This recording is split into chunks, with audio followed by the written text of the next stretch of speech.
Et bonsoir tout le monde, ravi de vous retrouver sur la chaîne de la Ligue 1 Uber Eats. Contrairement à ce que le titre indique, vous êtes bien sûr Ligue 1 Legend pour votre petite dose de nostalgie, votre petite dose d'histoire Ligue 1, de culture Ligue 1, avec comme d'habitude une équipe de qualité, bien sûr, avec une invitée de marque aujourd'hui. Anne-Laure Bonnet est avec nous. Comment ça va Anne-Laure? Merci d'être avec nous. Bonsoir à tous. Merci à vous. Je suis ravie. Je découvre avec vous. Ben, viens profiter avec nous de ce petit instant boomer. Tu nous as dit il y a 5 minutes que tu n'avais aucun problème avec ton âge. Je pense que là, tu es vraiment à l'endroit adéquat. Là, tu peux y aller, tu peux te faire Oui, plaisir je niveau sais. souvenir, niveau Les, anecdote. les petites rides, tout ça. Mais ça va très bien. Non, ça va me plaire, ça va me plaire.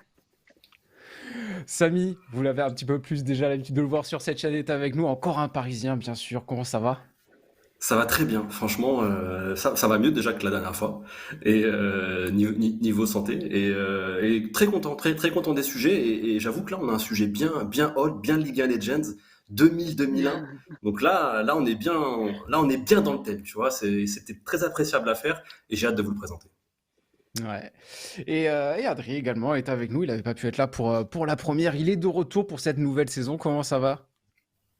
Bah écoute, nickel, franchement j'ai suivi à distance la première en vacances. J'étais un peu déçu de pas pouvoir être là, mais même si je suis le seul qui n'a pas encore 30 ans autour de cette émission, je suis peut-être le plus Oh, boomer parce ça que vraiment va. ça me manquait trop. Ça le gêne. Donc C'est ravi d'être incroyable là. ça. Insupportable. Insupportable. Bon, les sujets du jour pour cette émission, on se chauffe avec un petit peu de Ligue 1 évidemment avant cette soirée Ligue des Champions.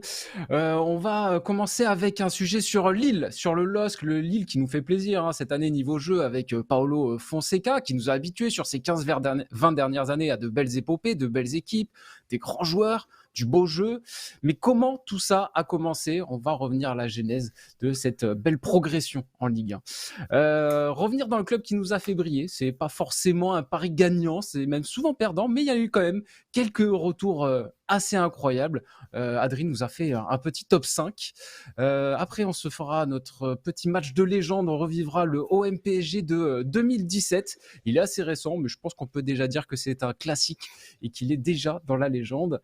Et on se fera aussi un petit focus sur El Hadji Diouf, des forte tête de cette Ligue 1 de ces 20 dernières années. Peut-être pas le plus grand joueur, mais plus grande gueule, ça c'est sûr. Mais c'était aussi un beau joueur. On va se refaire quelques petites vidéos sur lui. Et pour terminer, on se fera un quiz, comme d'habitude. Alors celui-là, il est taillé sur mesure pour toi, puisqu'il concerne les joueurs Yeah. brésiliens passés par notre championnat. T'as bon pour Oui, você? ça me met la pression, quoi. Bon. Oh, tu vois. Ottimo, perfetto. Alors on y va, on commence tranquillement. Samy, explique-nous comment tout a commencé pour le LOSC, comment tout a recommencé, parce que bien évidemment, le LOSC est un grand club français, il a connu des titres dans les années 40 et 50, il y a une longue traversée du désert. Comment Lille Très long. s'est reconstruit? Et grâce à qui? Et ben on va se pencher justement sur ce Lille du début des années 2000, plus précisément pour la saison 2000-2001 de Ligue 1. On dit Ligue 1, c'était division 1 à l'époque, c'était une division aussi à 18 clubs. Rappelez-vous-en, c'était il y a longtemps, même si on va y revenir prochainement. Donc voilà, on va dire Ligue 1, même si ça se disait pas à l'époque. C'est la saison qui a vu le LOSC revenir dans l'élite. C'était il y a 21 ans, mes amis, c'est-à-dire que ça remonte à l'époque, pour vous dire, Adrien n'avait pas encore de poils au menton. Et J'allais donc, demander voilà, s'il était né. Et j'étais tellement jeune que j'allais pas en avoir, c'est sûr là.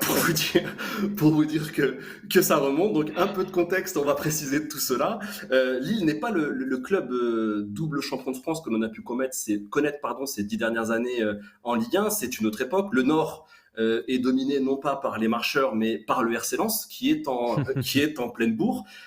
Champion d'ailleurs 3 ans plus tôt en 98 et abonné aux Coupes d'Europe, ce qui n'est pas du tout le cas de ce LOSC à l'époque. Pour le LOSC, justement, c'est plus compliqué. Dans les années 90, le club il est sujet à de graves problèmes financiers et menace d'ailleurs même plusieurs fois de déposer le bilan. Sportivement, c'est pas mieux. Lille joue avec le feu et joue d'ailleurs souvent le maintien dans les années 90 et en 97 ce qui pendait au nez des nordistes est arrivé, c'est le drame, le club est relégué en deuxième division et tombe un peu dans l'oubli dans le football français, on n'en entend pas trop parler. Moi à l'époque j'étais au collège et c'est vrai que Lille c'était moi je vais pas être méchant mais c'était pas le club ouf quoi. En plus moi ma mère est originaire de Lille Donc j'avais peut-être cet attrait pour cette région, et puis non, parce que le club était pas ouf, donc je me suis jamais vraiment intéressé, et on n'en parlait pas beaucoup, puis la Ligue 2 était pas vraiment suivie non plus à cette époque, donc voilà, Lille disparaît un petit peu du paysage, et donc tombe dans l'oubli. 3 ans de purgatoire, qui vont paraître d'ailleurs une éternité, hein, je pense, pour les supporters de la plus grande ville du nord de la France, hein, il faut le rappeler,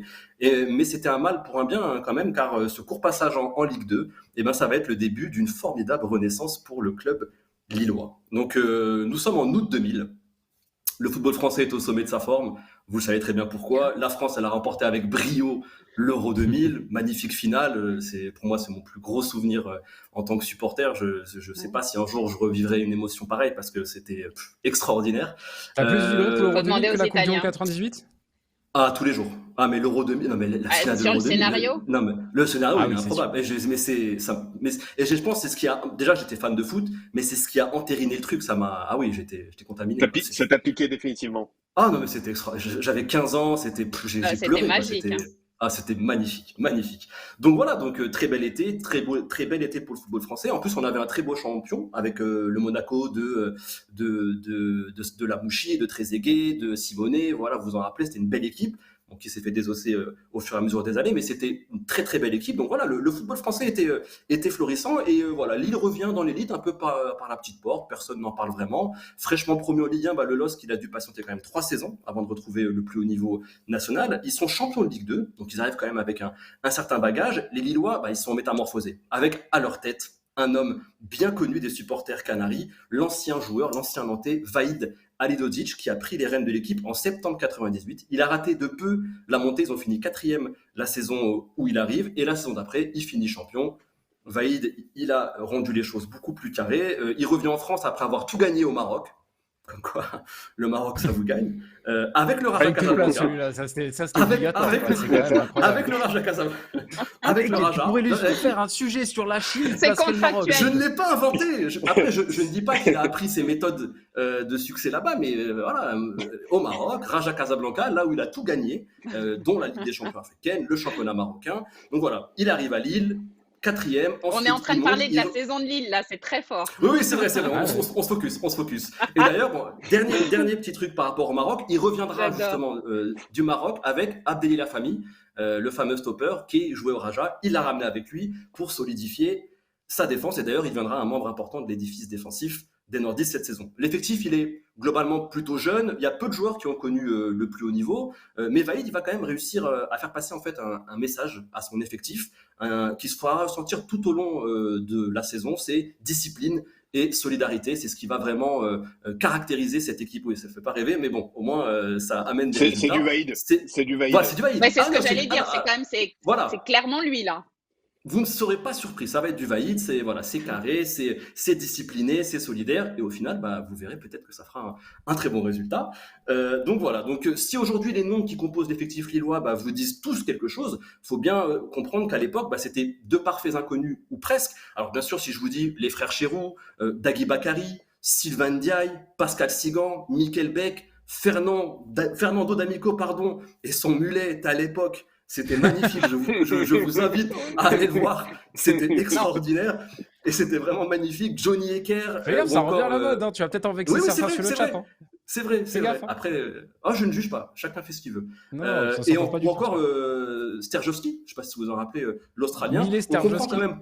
Et oui, exactement. Il était stylé, on comprend.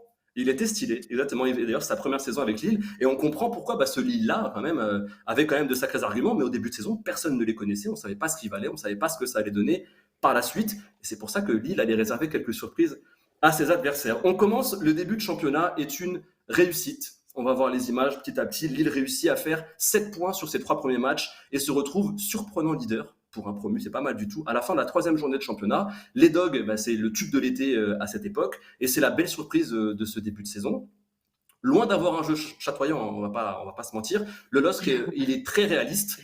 Il réalise de belles performances, notamment contre Monaco, qui est champion en titre, en ouverture, avec un nul encourageant et un très beau but de Bruno Chéroux, mais aussi des victoires intéressantes contre Rennes, Lens ou encore Lyon.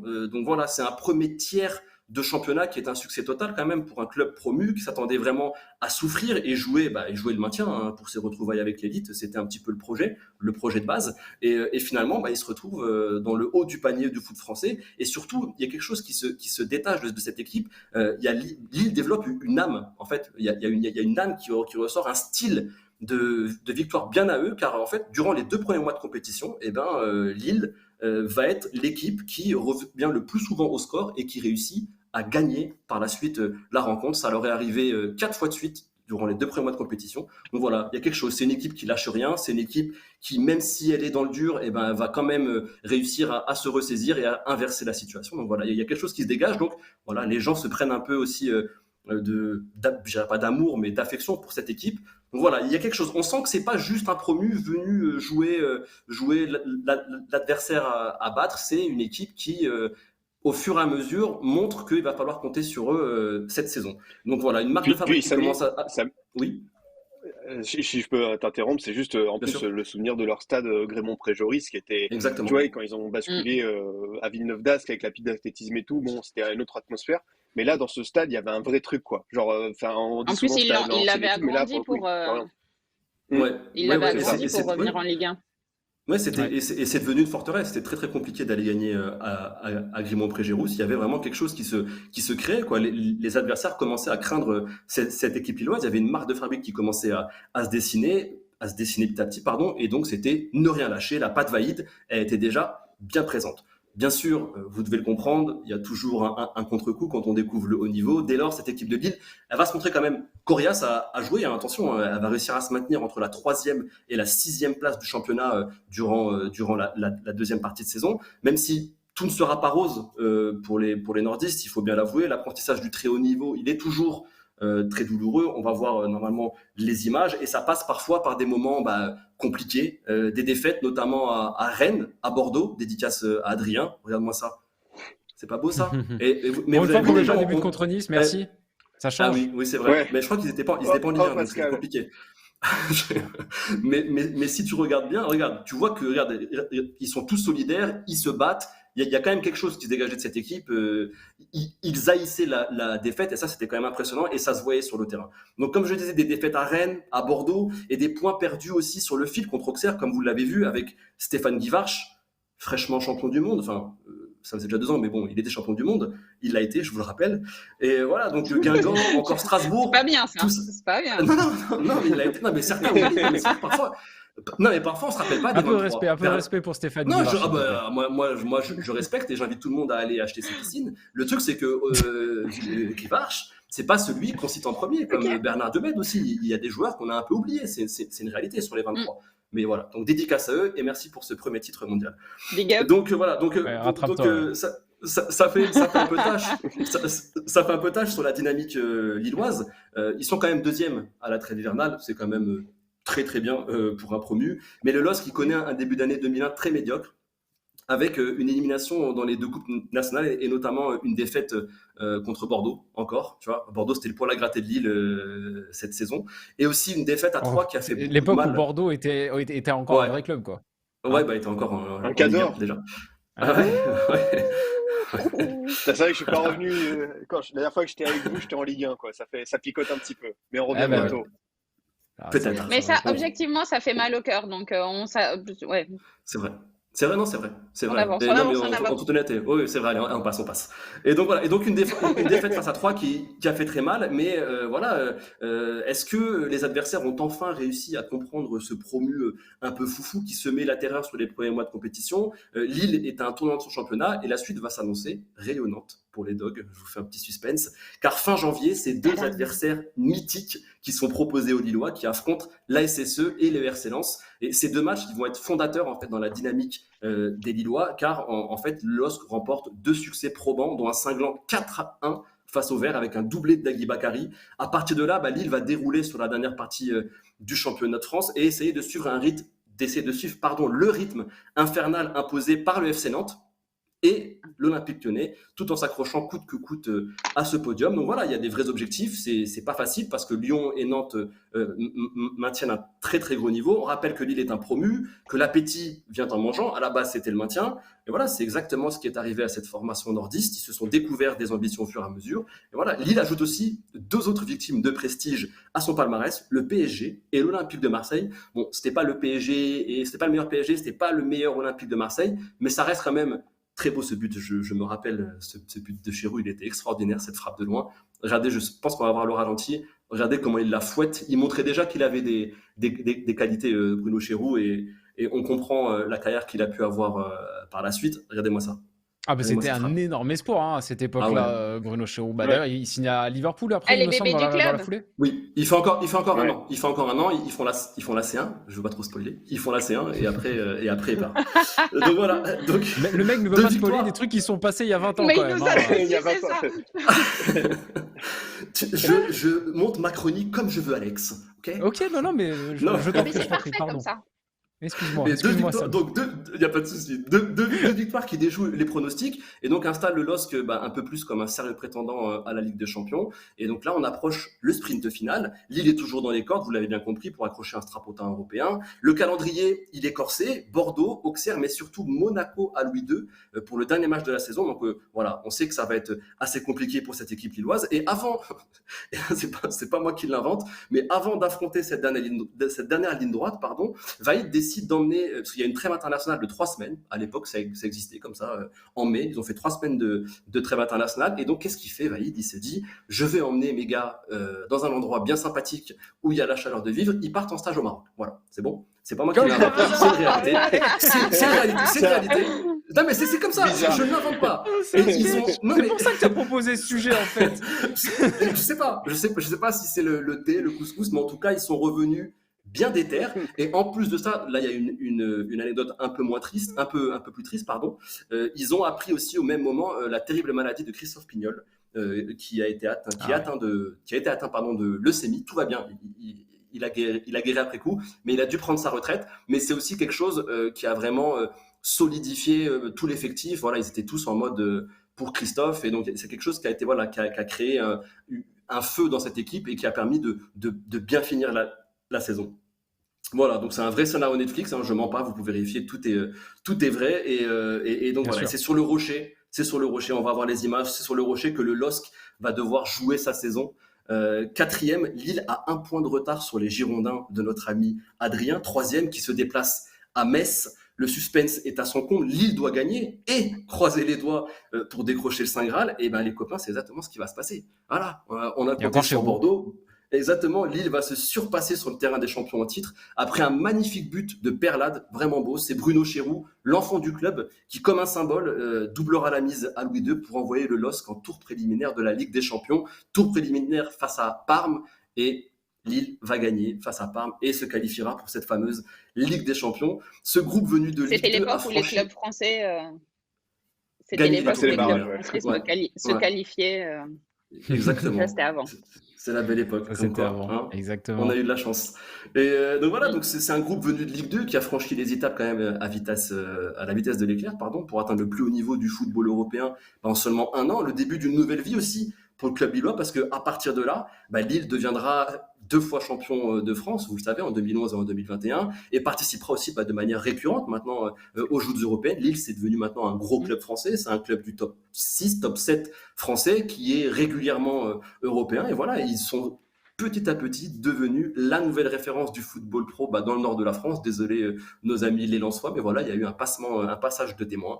Et pour finir, on va se faire plaisir, on va se mettre l'équipe type de la saison pour se rappeler quelques petits souvenirs. J'espère que vous êtes d'accord avec ça. Bah écoute, on n'a pas le choix en même temps, c'est ta chronique. Hein. Oui, si ça vient. Non, si, voilà. je vois. On va voir. Non, parce que ça va vous rappeler des Bah oui, ça petits rappelle souvenirs. forcément des noms. Je sais pas si on l'a, mais en tout cas, je vais commencer à vous la dire. Dans les buts, c'était Grégory Vimbé. À gauche, c'était bien sûr Johnny Hecker. Lui aussi, il avait un vrai style. Ou Christophe Pignol, qui pouvait le remplacer. Une charnière, Pascal Sigan, Abdelil Lafami. Johnny Hecker pouvait aussi dépanner quand Famille était blessé ou suspendu. À droite, Pichot. Un double pivot avec Fernando D'Amico et Sylvain Ndiaye, qui était parfois remplacé par Christophe Landrin. À droite, en ailier droit, c'était Sterjovski, qui tournait avec Colo ou Agasson. À gauche, Cherou, qui tournait avec Murati, les Parisiens s'en rappelleront. Et devant, bien sûr, Perlade et Bakary, qui tournaient aussi avec Boutwal, qui normalement aurait dû être titulaire, mais bon, il a subi beaucoup de blessures Jason durant cette Boutwal. saison. Voilà. Exactement, Jason Boutwal, exactement. Et Mikkel Beck, qui aussi parfois pouvait rentrer, le grand, il me semble qu'il était norvégien ou danois, voilà, j'ai bien fait mes recherches, comme vous pouvez le voir, qui rentrait parfois pour marquer des buts importants. Donc voilà, j'espère que vous avez apprécié cette épopée lilloise. Incroyable, incroyable. C'est de là que tout est parti. Moi, j'avoue que j'avais plus trop de souvenirs personnellement de cette équipe. Je me souviens plus des équipes qui avaient suivi. On n'a pas eu du coup, Dagui Bakary n'était pas dans cette équipe-là. Si. Si. J'ai pas vu un seul but passer. Si. Bah, je mets un but de lui contre Saint-Etienne, non? Il me semble. Ok, je l'ai pas vu passer. Du coup, c'est pour ça que ça m'a fait. Sinon, tu me mets dans l'embarras, quoi. mais... C'est tout ce que je veux dire. Bah oui, c'est bizarre. ce bon vieux Dagui Bakary, quand même, qui nous aura offert l'un des beaux transferts aussi de ces débuts d'année 2010. Non, ça c'est pas Bakary, c'est D'Amico. Bon, on va dire que c'est D'Amico, ouais, c'est pas grave, Allez, on oublie. D'Amico. Mais Bakary qui passe de Lille à Lens quand même, hein. De Lille à Lens aussi, et qui glanera quelques sélections en équipe de Côte d'Ivoire aussi. Eh oui, Dagui Bakary. Bon, on a eu son frère à Nice, c'était moins glorieux. C'était moins glorieux. Il n'a pas sa place dans cette émission. C'est ça. J'ai un souvenir maintenant de ce rush final, et tu dis que Bordeaux est allé à Metz. Est-ce que c'est pas le fameux match où on gâche le jubilé de Castendutch? Tu sais, il prend un ballon en pleine face au bout de 6 minutes et il termine dans le combat et il sort. Ouais, c'est vrai ça. Je ferai bien exceptionnel. Ultime match, gerbe de fleurs, tout ça. Enfin, on y va. Les adieux émouvants, la légende du FC Metz. Bonicel centre sur la gauche et envoie le ballon dans le pif. Et là, c'est fini. Blackout, on le revoit plus, quoi. Donc, pour ça, je pense que peut-être les Girondins étaient perturbés. Ils se disent, mince, on a gâché ses adieux. Vas-y, on va laisser gagner, tant pis. Tu cherches des excuses, c'est pour ça. Je me disais bien où tu Ouais, évidemment, ouais. 20 ans après, je cherche des théories. Forcément.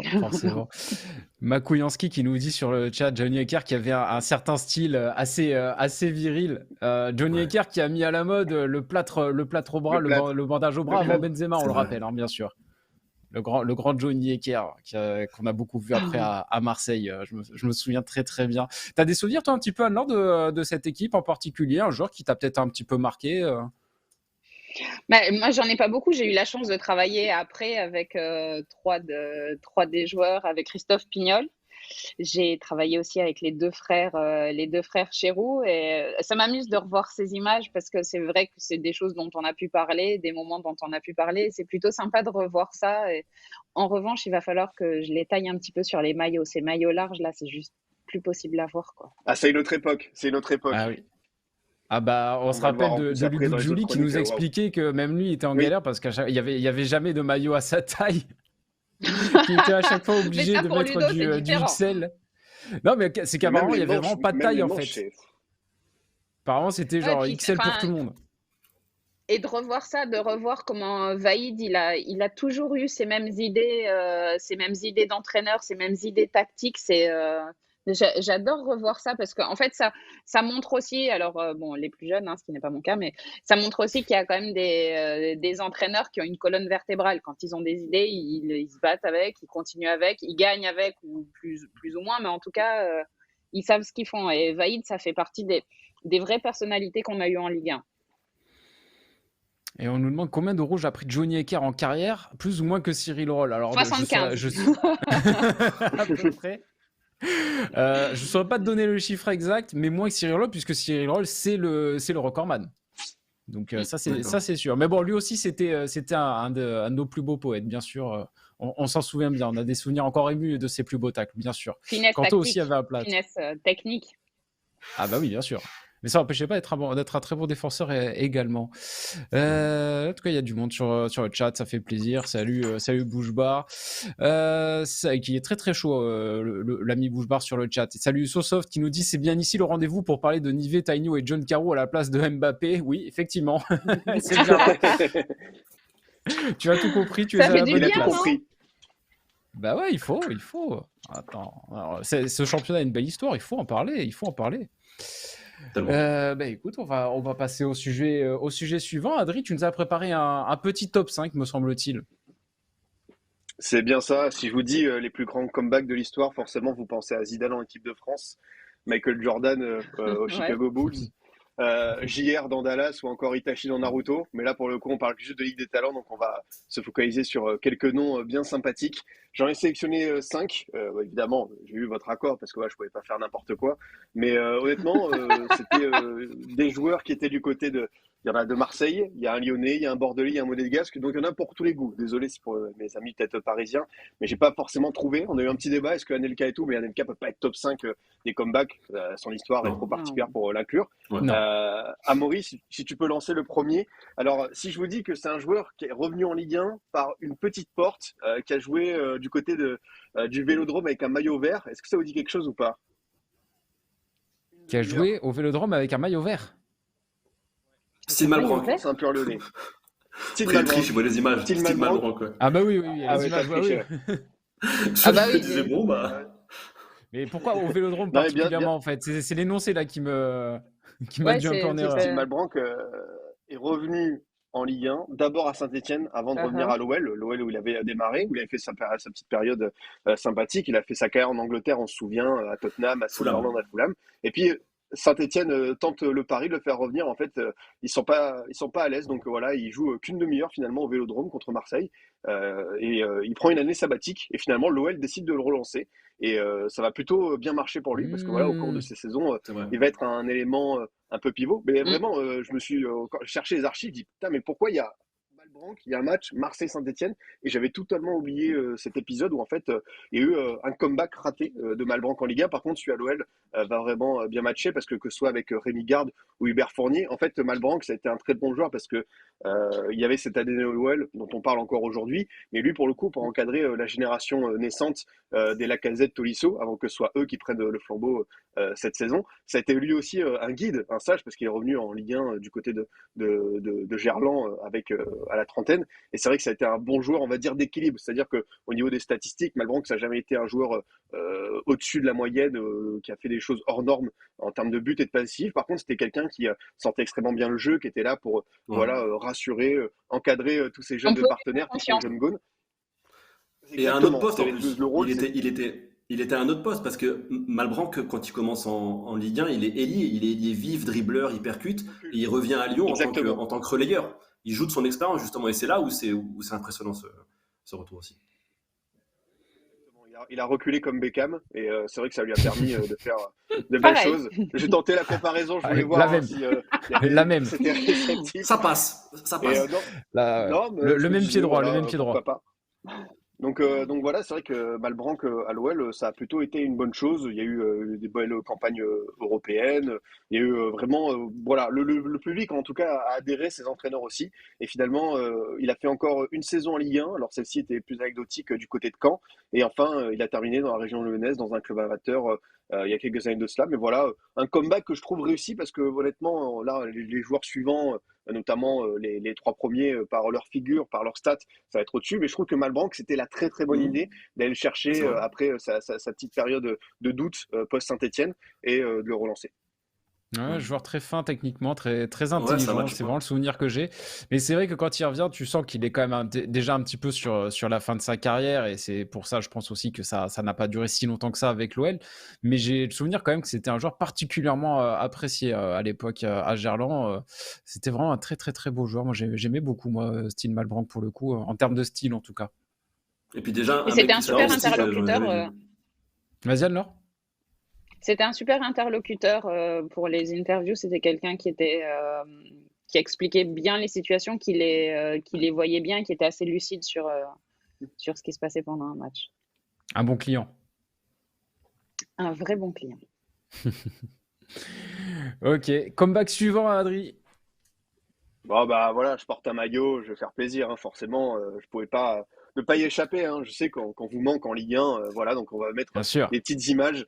Si je vous dis l'idole de Tony Kroos, est-ce que vous savez qui c'est? Johan Johan Mikou, Mikou. bien sûr. Ah oui. Voilà, parfait. Voilà, idole assumée du joueur du Real Madrid et champion du monde allemand, notamment pour son vécu au Werder Bremen. C'est vrai que Mikou, après avoir notamment été champion de France en 99 avec les Girondins. Voilà, il y a eu cette très très bonne période au Werder Bremen. Là-bas, ça a été vraiment une légende. Il a remporté un titre. Récemment, il y a eu les adieux de Claudio Pizarro, le jubilé. Il a été accueilli vraiment comme une rockstar par le public de Brême. Et voilà, le retour en C'est Ligue 1 vrai. du côté des Girondins se fait en 2006. C'est Ricardo, alors entraîneur des Girondins, qui réussit à le convaincre. Au milieu de son armée de Brésiliens, notamment des Wendel, des Fernando Menegazzo et d'Enrique, il se dit, bah, en fait, par rapport aux soucis qu'on a eu la saison dernière, en fait, Bordeaux avait terminé deuxième de la saison 2005-2006, mais vraiment en marquant très très peu. C'était un peu un jeu minimaliste, et donc pour donner un peu un architecte, quelqu'un pour orienter tout ça, qui de mieux que Joe Miku pour aider cette équipe. Et c'est vrai que ça va être une très très bonne chose. Et même par la suite, on parle évidemment du Bordeaux de Laurent Blanc, du titre et tout, mais en fait, Ricardo a posé de très bonnes bases. Et en fait, avoir Miku dans l'équipe de Blanc, ça lui a aidé ensuite pour forcément avoir un Gourcuff. C'est-à-dire que le système était déjà rodé. Il suffit juste de remplacer le numéro 10. Tu remplaces Miku par Gourcuff, il y a pire. Et c'est vrai que ce retour de Miku va plutôt bien se passer, hein. En termes de statistiques, ça marque. Forcément, ça fait des pas décisives. Voilà, il marque là, par exemple, à Lorient, une de ses premières apparitions. Il y a quand même une ombre au tableau. Est-ce que vous vous souvenez de ce match Bordeaux-Nancy et d'un penalty sulfureux, litigieux? Les Non, j'ai pas ça. Bordeaux-Nancy, c'est vrai que c'est vraiment le genre de match dont je me souviens Ouais, c'est bien, les tu trucs, vois. je mémorise Hein? bien. Bizarre, Puis bizarre. Oui. c'est deux clubs de Ligue 2 dont. C'est Liga Legends ou Ligue de Legends qu'on est en train de faire? J'ai pas compris Ah le. ouais, lui, C'est lui même c'est bien national adapté à la legend Ligue 2 quand pour même. Hein. national. C'est vrai que je parle de mes confrères nancéens. Non, il y avait un petit penalty avec Chris Malonga où il avait tiré. Le penalty avait été accordé à Bordeaux. Voilà, ça avait provoqué la colère de l'ami Pablo Correa. Donc voilà, un épisode un petit peu négatif, mais quoi qu'il arrive, Miku prendra sa retraite à l'issue de la saison 2007-2008, où il emmène quand même les Girondins à la deuxième place, où il aura fait part une nouvelle fois de son talent. Je sais par exemple, Samy, que tu adores ce joueur, et évidemment, Ouais. c'était moins bien qu'en 99 et tout, mais je trouve que rien de le fait d'avoir un Miku impliqué comme ça. Pareil, on parle en fait beaucoup de passation de pouvoir, d'aider les jeunes, parce que là, tu avais Mavouba, Faubert, tu avais encore les jeunes brésiliens, tu avais Chamac, qui n'était pas non plus très vieux. Je pense que c'était une excellente trouvaille, quoi. Ah oui, non, mais Miku, c'est un joueur qui, s'il avait existé aujourd'hui, avec la multiplicité, enfin, la possibilité maintenant de voir tous les matchs et tout, on aurait vu ce qu'il a fait aussi en Allemagne, parce qu'on a vu ce qu'il a fait en France. C'était le choix parfait. En plus, c'est un joueur, même s'il a été formé à Cannes, il me semble, c'est un Oui. joueur qui était quand même bien estampillé Bordeaux, avec tout ce qu'il a fait pour ce club. Et ce retour, moi, j'ai kiffé, hein. J'étais déjà, tu prêches un convaincu, tu le sais très bien. Moi, Miku, j'étais complètement matrixé par lui. Dès que je pouvais voir des infos sur Miku, j'essayais de trouver ça. Je vous avais même expliqué qu'à l'époque, je voulais faire sa coupe de cheveux, même si j'ai pas du tout les cheveux courts. Donc, ouais, non, moi, Miku, quand il est revenu, c'était même trop court. C'était dommage que ce soit, après c'est compréhensible, hein, c'était fin de carrière, mais on aurait voulu qu'il reste plus. C'est un joueur magnifique et tu l'as très bien expliqué. Je trouve que le timing pour le faire revenir avec l'équipe qu'il y avait aussi en place, c'était parfait parce que le gars il vient en tant que mentor et franchement avoir Miku comme mentor, je pense que tu pars sur de très bonnes bases. Petite anecdote qui va te C'est faire plaisir, intéressant, je ces pense, joueurs Adri. intelligents. Ah, vas-y. Non, mais Petit c'était sur décalage. ces joueurs intelligents, sur ces gens qui ont cette intelligence de jeu, cette élégance de jeu aussi, parce que je trouve qu'il Ouais. était élégant comme joueur. Ah ouais. Donc voilà, c'était juste une petite appréciation. Ouais, c'est vrai que c'était un très très beau joueur, Johan Miku. Et ouais, petite anecdote, je pense, je veux avoir ta réaction, Adri. On nous dit ça sur le chat. Il aurait dû signer à l'OM vers 98 ou 97, il sait plus exactement. Et Courbis l'avait convaincu d'aller à Bordeaux la saison suivante. Courbis est à l'OM. Miku est un fan caché de l'OM. Que penses-tu de cette théorie? Adri a quitté le Ah, groupe. ouais, c'est ça, ouais. Moi, je m'en vais.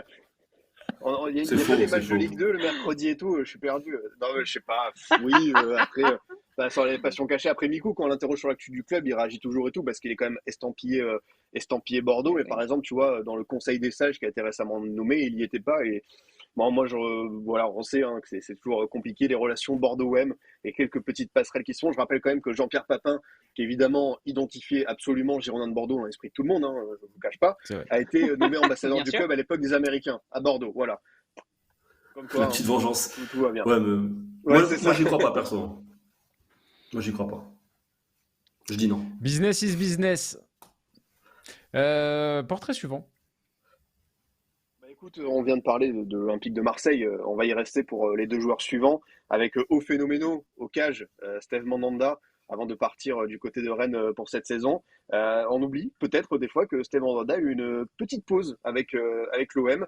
Il était parti tenter sa chance du côté de Crystal Palace quand il avait eu à l'approche de ses 30 ans. Mais sauf que Crystal Palace en première ligue, ça s'est pas fait. Il y avait le gardien du Pays de Galles, Wayne Hennessy, qui a gardé en fait sa place de titulaire, et Steven Mandanda n'a vraiment pas goûté en fait au shoot de la première ligue. On connaissait les joueurs de Ligue 1 qui partent à Newcastle pour qui ça se passe mal.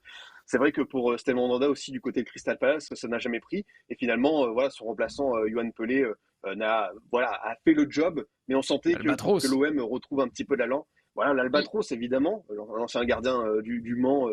Notamment, et voilà, on sentait qu'il fallait en fait le retour de cet ancien pour aider. Et c'est vrai que Mandanda, en fait, c'est comme s'il avait jamais quitté l'OM finalement, hein. On sait sa spécialité. Alors de temps en temps, on sait que quand il prend un but, on aime bien se moquer de son visage, voilà, quand il est un peu dépité, dévasté d'avoir encaissé un but et d'avoir constaté que devant lui il avait Ubochan ou Doria qui n'avaient pas fait le taf. Mais quoi qu'il arrive, Mandanda, ça restait quand même une solidité, une sûreté. Voilà, c'est vrai qu'on a eu par exemple un très très bel hommage là quand il est revenu au Vélodrome. C'est un peu la petite déception, c'est qu'il est parti en terminant la saison dernière face à Strasbourg sans pouvoir vraiment faire ses adieux. Est-ce que je vais partir, pas partir? Et là pour le coup il y a eu quand même un hommage assez conséquent de la part du Vélodrome. C'est pas le gardien, on va dire, qu'on met toujours en avant, mais en termes de régularité, encore aujourd'hui il a 37 ans, il fait de très bonnes choses du côté de Rennes.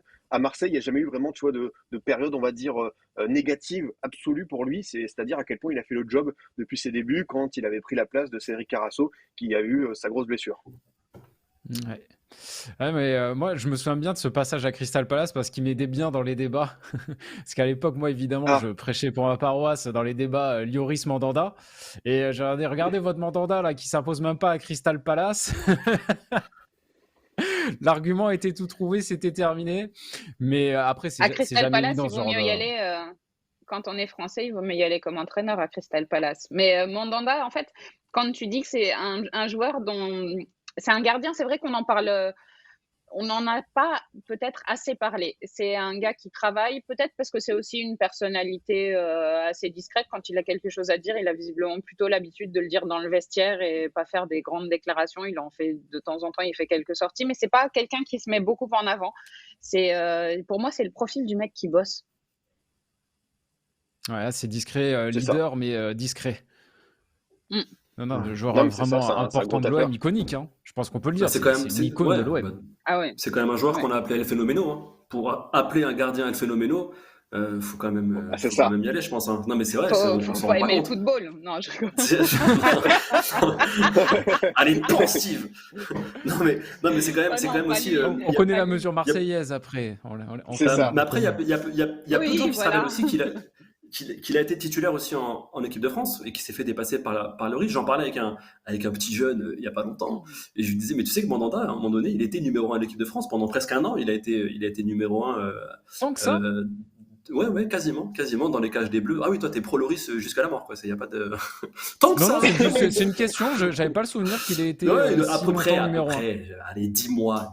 Allez, tu m'accordes une année. Mais il était numéro 1. Il a été numéro 1 et malheureusement, il s'est fait supplanter par un champion du monde. Ouais.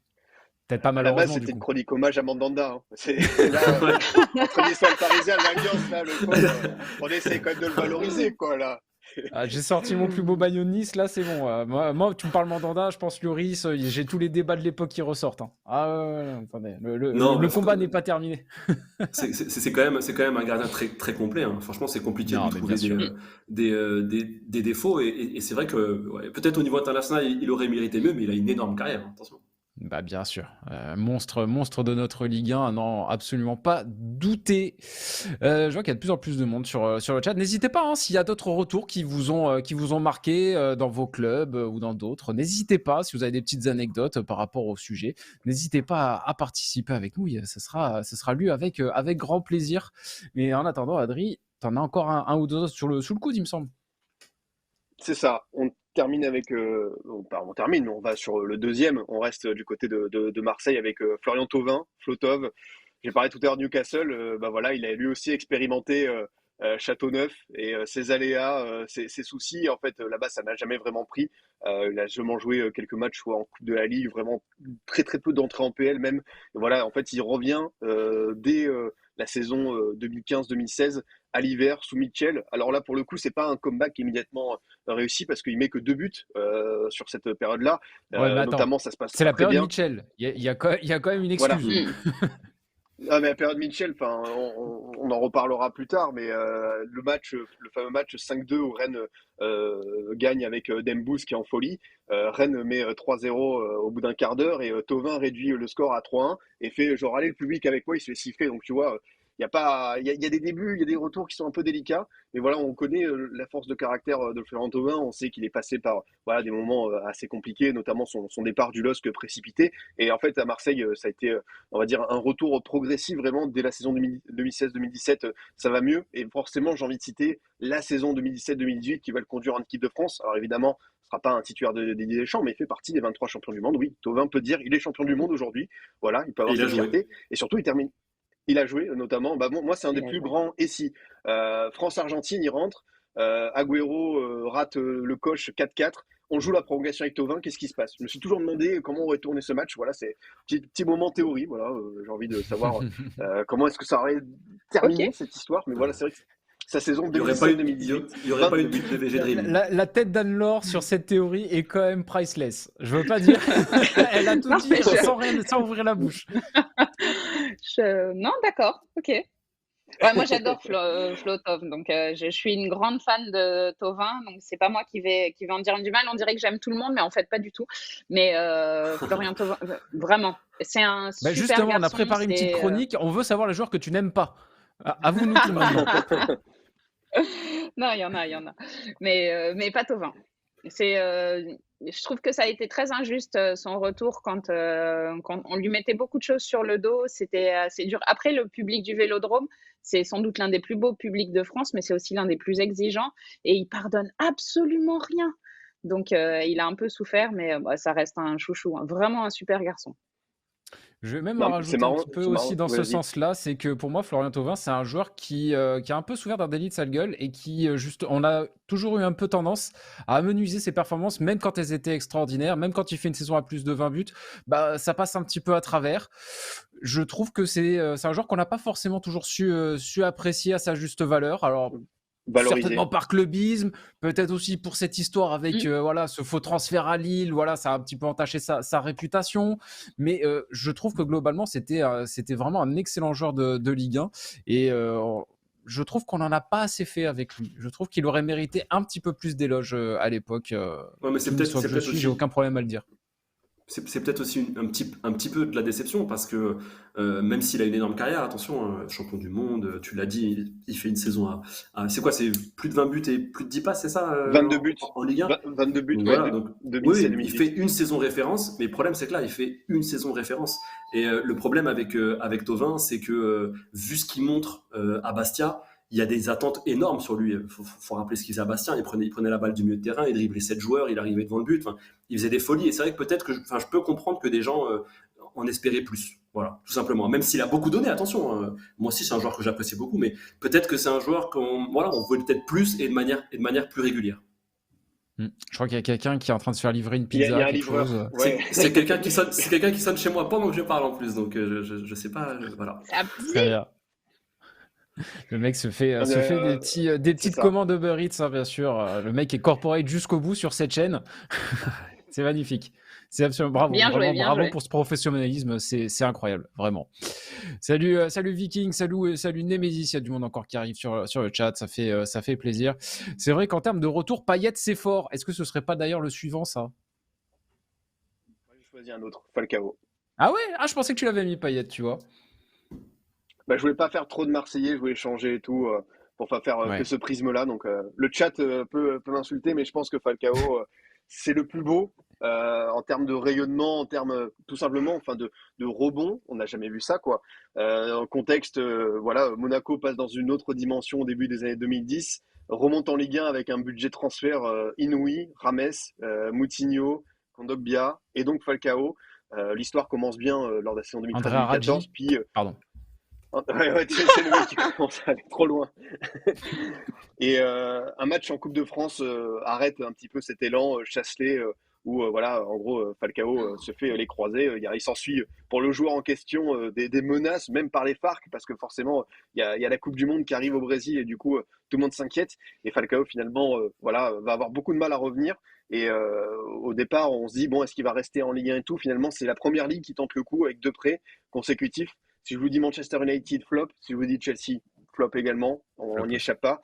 C'est vrai que les passages sont tellement anecdotiques. Je crois que Manchester United, c'est 4 buts en PL et Chelsea, c'est 1 but en PL sur genre 300 minutes. Enfin, on se dit que Ouais, c'était Falcao, une en une catastrophe. saison, Ouais. a joué que 300 minutes. Et genre vraiment, alors que c'est Falcao, enfin, il avait encore un bel âge. Et finalement, bah voilà, il revient un peu au point de départ. Saison 2016, voilà, l'équipe qui essaie de bien tourner, qui est quand même qualifiée en Ligue des Champions. Il y a du Valère Germain, il y a du Bakayoko, pardon, il y a du Fabinho, il y a du Glick, il y a du Jemerson. Voilà, qu'est-ce qu'on peut faire avec cette équipe? Très belle Et en équipe, fait, hein. Falcao va vraiment. Ah bah là, l'équipe du titre, voilà, là on peut spoiler, nous on n'est pas trop dans cette attente-là, mais finalement c'est un Falcao tellement impliqué, le brassard, capitaine emblématique, qui va porter cette équipe jusqu'au titre. C'est pour ça que je l'ai mis numéro un. C'est parce que pour moi il est vraiment, il est allé chercher ce titre et en plus, enfin, on s'y attendait peut-être pas du côté des supporters monégasques. On se dit, ben voilà, on récupère un Falcao qui a pas joué pendant 2 ans. Dans quel état d'esprit est-ce qu'il va être? Est-ce qu'il va vouloir repartir? Qu'est-ce qu'il va pouvoir donner à cette équipe? Et voilà, il y a eu l'accompagnement, il y a eu l'éclosion de Kylian Mbappé ensuite. Et c'est vrai que même après, alors juste j'avais un but à isoler à Maurice, tu peux le montrer. Il y a un moment qui est fort dans la course au titre, je sais pas si vous en souvenez, c'est ce Monaco-Dijon où Falcao prend ses responsabilités pardon, et envoie un coup franc magnifique dans la lucarne de René. Et qui délivre tout le stade parce qu'à ce moment-là, le sprint final était engagé avec le Paris Saint-Germain et Falcao voilà, a assumé son rang, a assumé son statut jusqu'au bout. Donc voilà, il est parti à Galatasaray 2 ans après. Il a quand même encore marqué quelques buts, il aura aidé l'équipe parce qu'elle a fait en Ligue des Champions. Mais c'est vrai que les derniers mois ont été compliqués. Voilà, le retour de Jardim, l'époque éphémère de Thierry Henry qui nous a donné quelques mèmes, mais au niveau des résultats, c'était pas fantastique. Voilà, Falcao a aussi pâti de ça, la fin n'a pas été évidente, mais il est parti quand même par le haut, et notamment par ce titre de 2017 et les belles épopées européennes. Les Ah, épopées européennes, je pense que c'est mes plus beaux souvenirs de Ligue des Champions. Avoir vécu cette saison-là avec l'AS Monaco, c'était bon, alors des moments difficiles, hein, Dortmund, l'attentat du bus, mais c'était ce qu'il y avait dans ce groupe, c'était complètement inouï. Falcao, il a une force de caractère. C'est encore une fois, c'est un gros travailleur, un gars qui est super concentré, hyper poli, hyper disponible pour expliquer les choses. C'est vraiment, c'était une période qui, pour moi, en tout cas moi professionnellement, j'ai vécu des super moments avec eux, et je suis restée très attachée à ce groupe-là. et c'est quel type de personne, du coup, Falcao, en dehors du terrain? Alors c'est quelqu'un qui est hyper famille et qui est très respectueux. C'est pas du tout, bon déjà il est colombien, on est loin des Sud-Américains avec, j'allais dire la culotte sur la tête et qui font la fête. C'est un gars hyper sérieux. Enfin c'est un personnage vraiment extraordinaire dans le football. Et alors je sais pas ce qu'il va vouloir faire de son après-carrière. Je ne sais pas si ça l'intéressera d'être entraîneur, je ne suis pas certaine, mais c'est quelqu'un qui manquera au football. Ouais. Mais Ouais, clairement. juste Genre, pour ça, un des attaquants les plus classes, hein, honnêtement, de ces 20 dernières années, en tout cas en Ligue 1, mais même au niveau européen. Alors évidemment, il y a ces flops Ouais, quand il était à dans les top l'Atlético. clubs qui gâchent un petit peu son histoire, mais malgré ça, on a des souvenirs de lui. Oui, à l'Atlético, son but contre Manchester, absolument incroyable. Il y avait une magie dans les pieds. C'était pas juste un buteur, c'était vraiment un joueur incroyable. Mais là où il était vraiment important pour Monaco, pour moi, lors de son retour, c'est aussi parce qu'il pouvait apporter en tant que cadre. Parce que quand il arrive au tout début à Monaco, il arrive dans une équipe un peu all-star. Certes, c'est peut-être la plus grande star, mais il y en a d'autres. Un Moutinho n'avait pas moins d'expérience que lui, par exemple, du très haut niveau. Ou un James Rodriguez non plus. Quand il revient, là, il arrive dans un nouveau Monaco, un Monaco qui est un petit peu plus dans le trading, dans l'achat-revente de joueurs, qui est plus dans le développement de jeunes talents.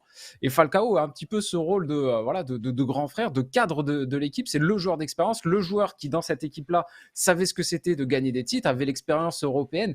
Et je suis persuadé que même si tu mets un buteur qui marque autant de buts que lui cette saison, mais qui n'a pas cette expérience et qui n'a pas cette aura, je pense que ce Monaco n'est pas aussi fort. Je pense qu'il a apporté quelque chose de plus à cette équipe. Moi, c'est vraiment un joueur que j'ai beaucoup, beaucoup apprécié, Radamel Falcao, et je vois que sur le chat aussi. Hein. Mais oui, mais juste pour ajouter par rapport à ce qu'a dit Anne-Laure, tu disais qu'il avait un grand cœur. Moi, je vous invite, vous avez tout dit hein, sur son niveau sportif, énorme attaquant, El Tigre. Tu parlais de son bon cœur et il y a une vidéo, je vous invite tous à aller la voir. Elle est sur Internet, elle est sur les réseaux, vous la trouverez. C'est durant sa blessure, à un moment donné, il y a un enfant qui vient lui dire que ça va aller. Et en fait, ils font en larmes. Ils font en larmes quand l'enfant vient et ça montre que c'est une personne je sais pas. Allez voir la vidéo et vous verrez. Et je trouve que rien qu'en voyant ça, on comprend que le gars c'est quelqu'un de très très terre à terre et voilà qui est très naturel et on sent qu'il a un très grand cœur. Et je suis sûr que la vidéo vous touchera et vous forcera à l'apprécier encore un peu plus. Ouais, et puis c'est quelqu'un qui a beaucoup lutté aussi hein, pour arriver au très haut niveau, qui me semble-t-il, si ma mémoire est bonne, avait un père qui était quand même assez dur au niveau justement de l'entraînement avec lui, et qui l'a vraiment forcé à faire le maximum d'efforts pour y arriver. Donc je pense que c'est quelqu'un qui a toujours su valoriser aussi hein, la chance qu'il avait. Je crois qu'il a perdu son père quand il était à Monaco ou quelque chose comme ça. Je ne suis pas certaine, mais j'ai des souvenirs d'un Falcao très malheureux. Ouais. Ouais, parce je sais qu'en tout cas j'avais vu dans une interview comme quoi il avait vraiment une très très très grande importance et une très grande exigence vis-à-vis de lui par rapport à sa carrière. Un grand joueur. Ah oui, d'accord. Un grand joueur sans histoire. Aujourd'hui, c'est des histoires de marabout, de contrat ou de penalty. Falcao efficace, pro, éduqué et exemplaire. Oui, effectivement, c'est vrai que c'était vraiment pas le genre de joueur que tu voyais dans les histoires. Des frasques. Ouais, voilà, il n'y avait pas de frasque. C'était soit il était en forme et ça arrachait tout sur son passage, soit il y avait ces blessures qui l'empêchaient de jouer. Mais sinon, effectivement, il n'y avait pas d'autre débat avec lui. Je pense qu'il faisait quand même. Aussi, juste peut-être son costume saumon quand il avait signé à Monaco, il était horrible. Je sais pas si vous en rappelez. Ah, j'avais oublié. Oui, c'est vrai. Tout le monde l'avait spoté celui-là. Oui, j'avais enlevé ça complètement de ma mémoire pour pas gâcher les souvenirs que j'ai de lui. On comprend pourquoi, effectivement. Très sud-américain dans sa simplicité, son esprit famille et son grand cœur. À Porto et surtout à Atlético, c'était un des meilleurs attaquants du monde, il ne faut pas l'oublier, non, clairement. Après, on est sur Ligue 1 Legends, donc évidemment, on ne va pas vous mettre ses plus beaux buts à Porto ou à Atlético. Mais bien sûr qu'on ne l'oublie pas et qu'on est bien content de l'avoir vu passer dans notre Ligue 1. C'était le dernier des comebacks, Adri ? Le dernier. Il t'en reste encore un. C'était le dernier. N'hésitez pas sur le chat quel est de ces 5 comebacks celui que vous avez préféré. N'hésitez pas à follow la chaîne, bien sûr, pour ne pas manquer les prochains streams. Tous les mercredis, pas mal d'émissions sur la chaîne de la Ligue 1 Uber Eats. Donc voilà, n'hésitez pas à follow le petit cœur qui est juste en dessous pour ne rien manquer, bien sûr.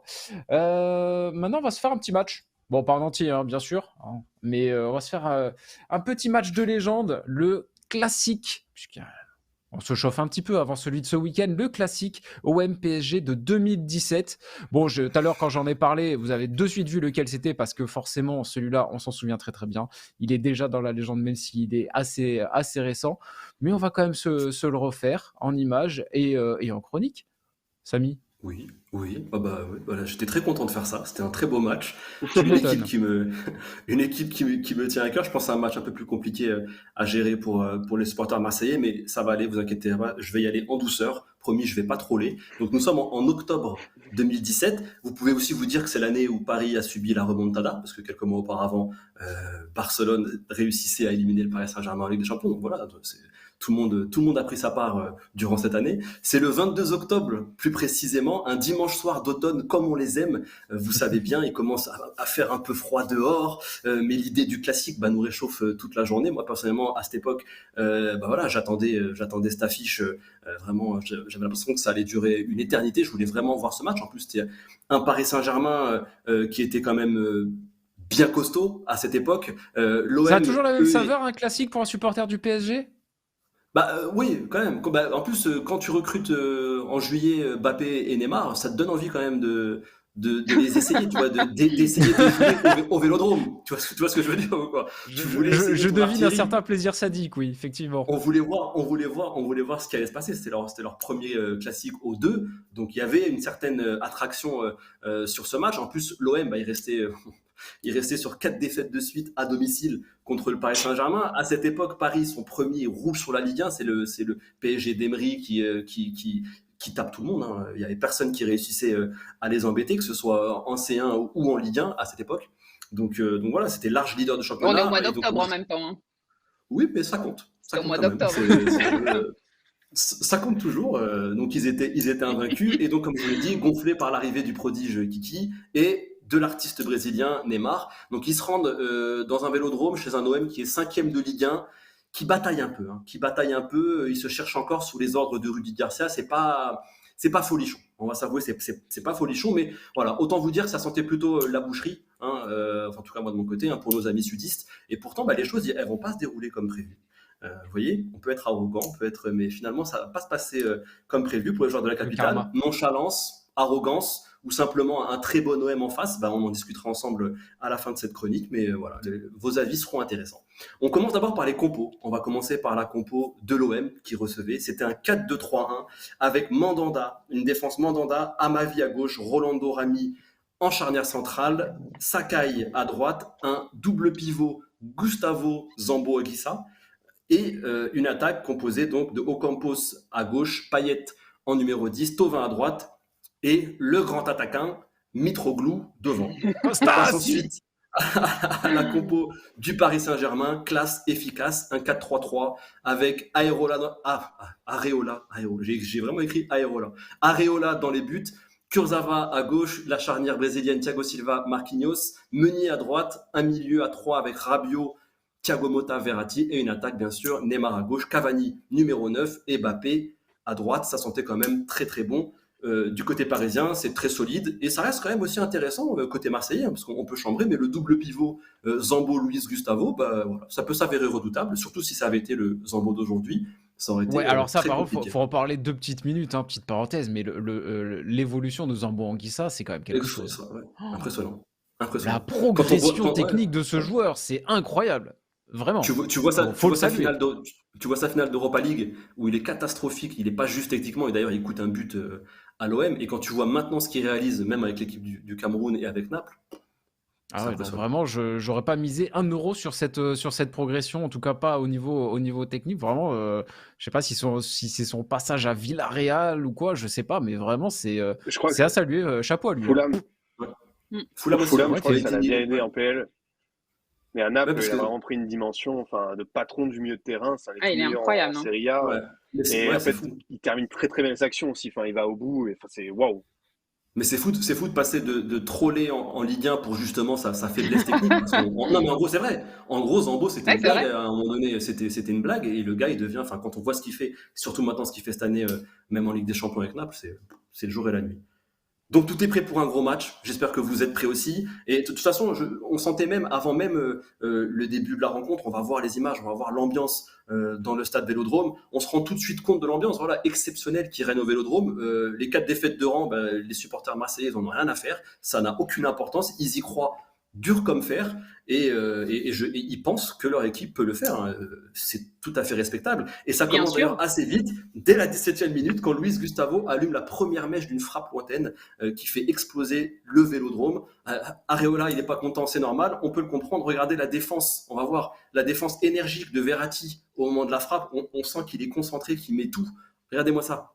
Il a vraiment envie d'empêcher Luis Gustavo de marquer. On sent quand même des Parisiens apathiques et qui semblent pas vraiment mesurer l'importance du classique. Et pourtant, contre le coup tu du sens jeu, qu'il lève la jambe, mais pour la forme, quoi, pour dire c'est bon. Ouais, c'est juste pour faire style, quoi. Et 33e minute, donc sur leur talent intrinsèque, les Parisiens vont égaliser par leur star brésilienne, bien sûr, Neymar, qui réussit à tromper Mandanda d'une petite frappe croisée imparable après un très bon travail du Titi Rabiot. L'OM est sonné, c'était quand même la seule équipe sur le terrain en première période. C'est assez difficile à avaler. On se retrouve ensuite en seconde période, dès la 78e minute, avec encore Rabiot qui cette fois-ci se fait déposséder du ballon par Clinton Ng, qui réussit à ne pas centrer en touche pour trouver un Florian Thauvin qui avait la dalle et qui donne l'avantage aux Marseillais. Le Vélodrome explose.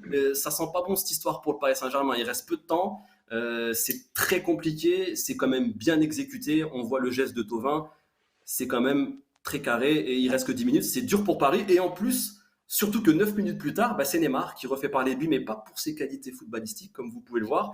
Saccagé au milieu de terrain par Ocampos, parce qu'on le voit avant, il se prend quand même 2-3 coups bien méchants. Et il réagit avec virulence, malheureusement. Et il sort, il se prend un second carton jaune et se voit expulsé à quelques minutes de la fin. Vélodrome aux Anges, Paris est à 10, Marseille 2-1.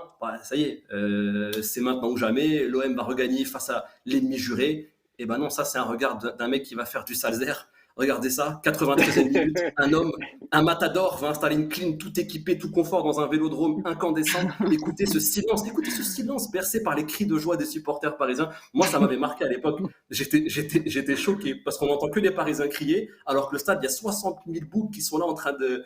Non, voilà. Clim, magnifique, regardez ça. Premier coup d'arrêt pour le PSG derrière au championnat, certes. Ouais. Ah oui, ils s'en sortent avec surtout beaucoup que de chance. Cavani qui marque des coups francs directs, on n'en a pas vu tant que ça, quoi. Donc c'est pas non plus. C'est pas Juninho où tu te dis ouais, ok, c'est bon, ça va passer. Tu vois. Ça va le faire. Mais c'est ce qui rend l'instant encore plus magique. Mais on va quand même rendre hommage à cet OM qui avait été quand même très valeureux lors de ce match et sincèrement qui aurait mérité la victoire. Mais voilà, ici c'est pareil. Ouais. Non mais je vois des sourires de satisfaction sur deux sourires là quand même, hein. Que ce soit Adnan ou que ce soit Samy, on sent quand même toute la satisfaction parisienne là. Mais ce qui est intéressant, et j'aimerais avoir votre confirmation, mais c'est vrai que tout à l'heure je posais la question un peu sur le ton de la plaisanterie, mais c'est pas complètement faux. C'est vrai que avec les moyens du PSG sur ces 10 dernières années, forcément il y a un écart de niveau qui s'est creusé, et on peut avoir un peu l'impression parfois qu'un classique pour côté parisien n'a peut-être pas forcément la même saveur, et peut-être aussi pour les joueurs. Et au final, avec ce match nul célébré de cette manière, on se rend compte que non. On voit que là, le classique a encore vraiment toute son importance, quoi. Après, c'est quelque chose que, alors, on l'a beaucoup reproché. Moi, je me souviens, je vivais en Italie quand le Paris Saint-Germain a changé d'actionnaire, et on reprochait beaucoup aux joueurs qui arrivaient, aux entraîneurs, notamment Carlo Ancelotti, de pas prendre tout à fait conscience de l'importance ou de la Coupe de France ou des classiques. Et en fait, c'est complètement nier les acteurs du football qui sont, parce que des classiques ou enfin des équivalents, il y en a dans tous les autres championnats.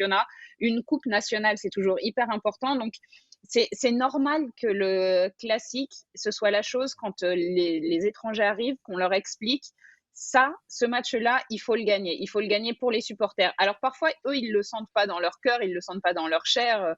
Un Neymar, pour lui, que ce soit à Marseille ou une autre équipe, ce sera sans doute la même chose, sauf que il a eu cette formation, entre guillemets, de la part des supporters et des gens du club, et notamment des Français et des titis du club, pour avoir conscience de l'importance d'un classique comme ça. Et je pense que de toute façon, même si les années passent et que la situation évolue entre les deux clubs et évolue pas toujours de la même façon, c'est tellement fort dans l'histoire de notre championnat. C'est une rivalité qui est tellement forte que même si elle est récente, enfin elle est assez récente, ça reste quelque chose. Cette année, on a un classique quand même qui s'offre à nous, avec deux équipes qui allaient bien jusqu'à la dernière journée. Ouais, non, mais c'est vrai que c'est un beau classique qui s'annonce là pour dimanche soir. Le PSG qui reçoit l'OM, ça sera bien évidemment à suivre. Et vraiment, moi, ce match-là, j'ai hâte de le voir. J'ai vraiment hâte de le voir, même d'un point de vue totalement neutre. Moi, honnêtement, un PSG-OM, j'ai pas envie de le manquer. Je sais que c'est vraiment. En plus, on aura toute une journée assez incroyable en termes de grosses affiches. Et on va terminer justement avec ce PSG-OM. Vraiment, ça. On peut dire ce qu'on veut, il y a toujours des débats, oui, mais de base, cette rivalité n'existe pas, elle a été créée par Canal, mais au final, cette rivalité aujourd'hui, elle est totalement ancrée dans notre culture foot. C'est comme ça. Ce truc de dire elle a été créée par Canal, ok, c'est vrai. Et le travail qu'a fait Canal+ autour de cette rivalité, il est juste extraordinaire. Je sais pas, alors peut-être que les plus jeunes se souviendront pas, mais il y avait des clips avant les PSG-OM et les OM-PSG sur Canal+, qui étaient des petits bijoux. Ça donnait Ça vraiment donnait des frissons. l'idée de Ouais, ce c'est vrai qu'allait. ça. Franchement, c'était absolument C'est vrai génial. ça. Alors oui, ils ont fait ça, mais en même temps, aujourd'hui, pour avoir couvert la Formule 1, Netflix a fait de la Formule 1 ce que la Formule 1 n'est pas ou n'a pas été ou ne sera pas. Mais oui, forcément, il y a l'aspect médiatique qui rentre en ligne de compte, mais maintenant, c'est devenu un vrai classique. Alors oui, ils sont pas à côté comme peuvent être Saint-Étienne et Lyon ou Lens et Lille, mais c'est autre chose. C'est autre chose. Après, Je après pense qu'il y c'est avait quand plus même un pour. clivage, il y avait quand même un terreau fertile pour justement créer quelque chose. Ça sort pas non plus de nulle part. Ouais, bah c'est Ben facile non, après. entre C'est Paris et Marseille, quoi. Bah oui. opposition nord-sud, tu vois, c'était assez classique. Mm. Mais en tout cas, moi je pense que maintenant, en tant que supporter parisien, moi je trouve qu'il a moins d'impact aujourd'hui un classique parce qu'au final, les Marseillais ils n'ont pas tant de pression que ça. Parce que s'ils perdent, bah, c'est normal vu la puissance financière et la puissance maintenant qu'est le Paris Saint-Germain. Parce que on peut dire ce qu'on veut, même si Marseille est deuxième, Paris reste bien au-dessus en termes de qualité intrinsèque d'effectifs. C'est une réalité. Et en tout cas, moi, en tant que supporter, on se doit de gagner. Non, mais c'est vrai. Avant, on faisait nul. En plus, que Oui, alors ça a évolué. en termes de Moi, qualité j'ai. individuelle, mais j'aimerais bien un Et, petit peu qu'on se souvienne, et Vas-y c'est ce alors. qui est génial quand on voit les anciennes images, j'aimerais bien qu'on se souvienne que le football, c'est un sport qui se joue à 11 en fait. C'est pas 11 mecs tout seuls, c'est 11 mecs ensemble. Et ouais, c'est pour ça que je trouve ça important pour l'Olympique de Marseille de venir à Paris en se disant on peut gagner. On peut gagner parce qu'on peut jouer en équipe. Ouais. Pardon, Ça, désolé. non, mais pas de souci. Mais voilà, surtout qu'en voilà. plus à Marseille, enfin, Adrien est parti. il y a quand même eu un certain match avec les Minots qui normalement devrait galvaniser l'OM et se dire qu'à chaque fois c'est possible. Ils ont le meilleur exemple dans leur histoire que tout est possible quand même. Donc bon. C'est vrai que c'est étonnant que pendant toutes ces années, ils aient eu autant de mal. L'instant du coup franc de Cavani, une des plus grosses clims de l'histoire de la Ligue 1, nous dit Némésis sur le chat. Est-ce que c'est pas même la plus grosse au final? Est-ce qu'on a fait Non, mieux au final en termes de clim? justement, on avait déjà fait une chronique sur ça, les plus grosses qui tout. On avait vu Depay, etc. Mais ça, cet instant présent, à 10 contre 11, 93e minute, un coup franc, un joueur, tu l'as dit, c'est pas le spécialiste. Tout le contexte, c'est pour moi, oui. Et pareil, Samy, je me souviens, le silence, quoi. T'entends juste, dans un stade de 60 000 personnes, que t'entends les joueurs, le staff, c'est unique, c'est iconique. Donc, même d'un point de vue neutre, c'est vrai que si on devait me dire un moment, il y a ça, tu vois, il y a eu des Saint-Éoel où il y a eu Benzema, il y a eu Juninho, etc. Il y a eu Brillant. Mais là, quand même, par rapport au timing, c'est fou. C'est fou.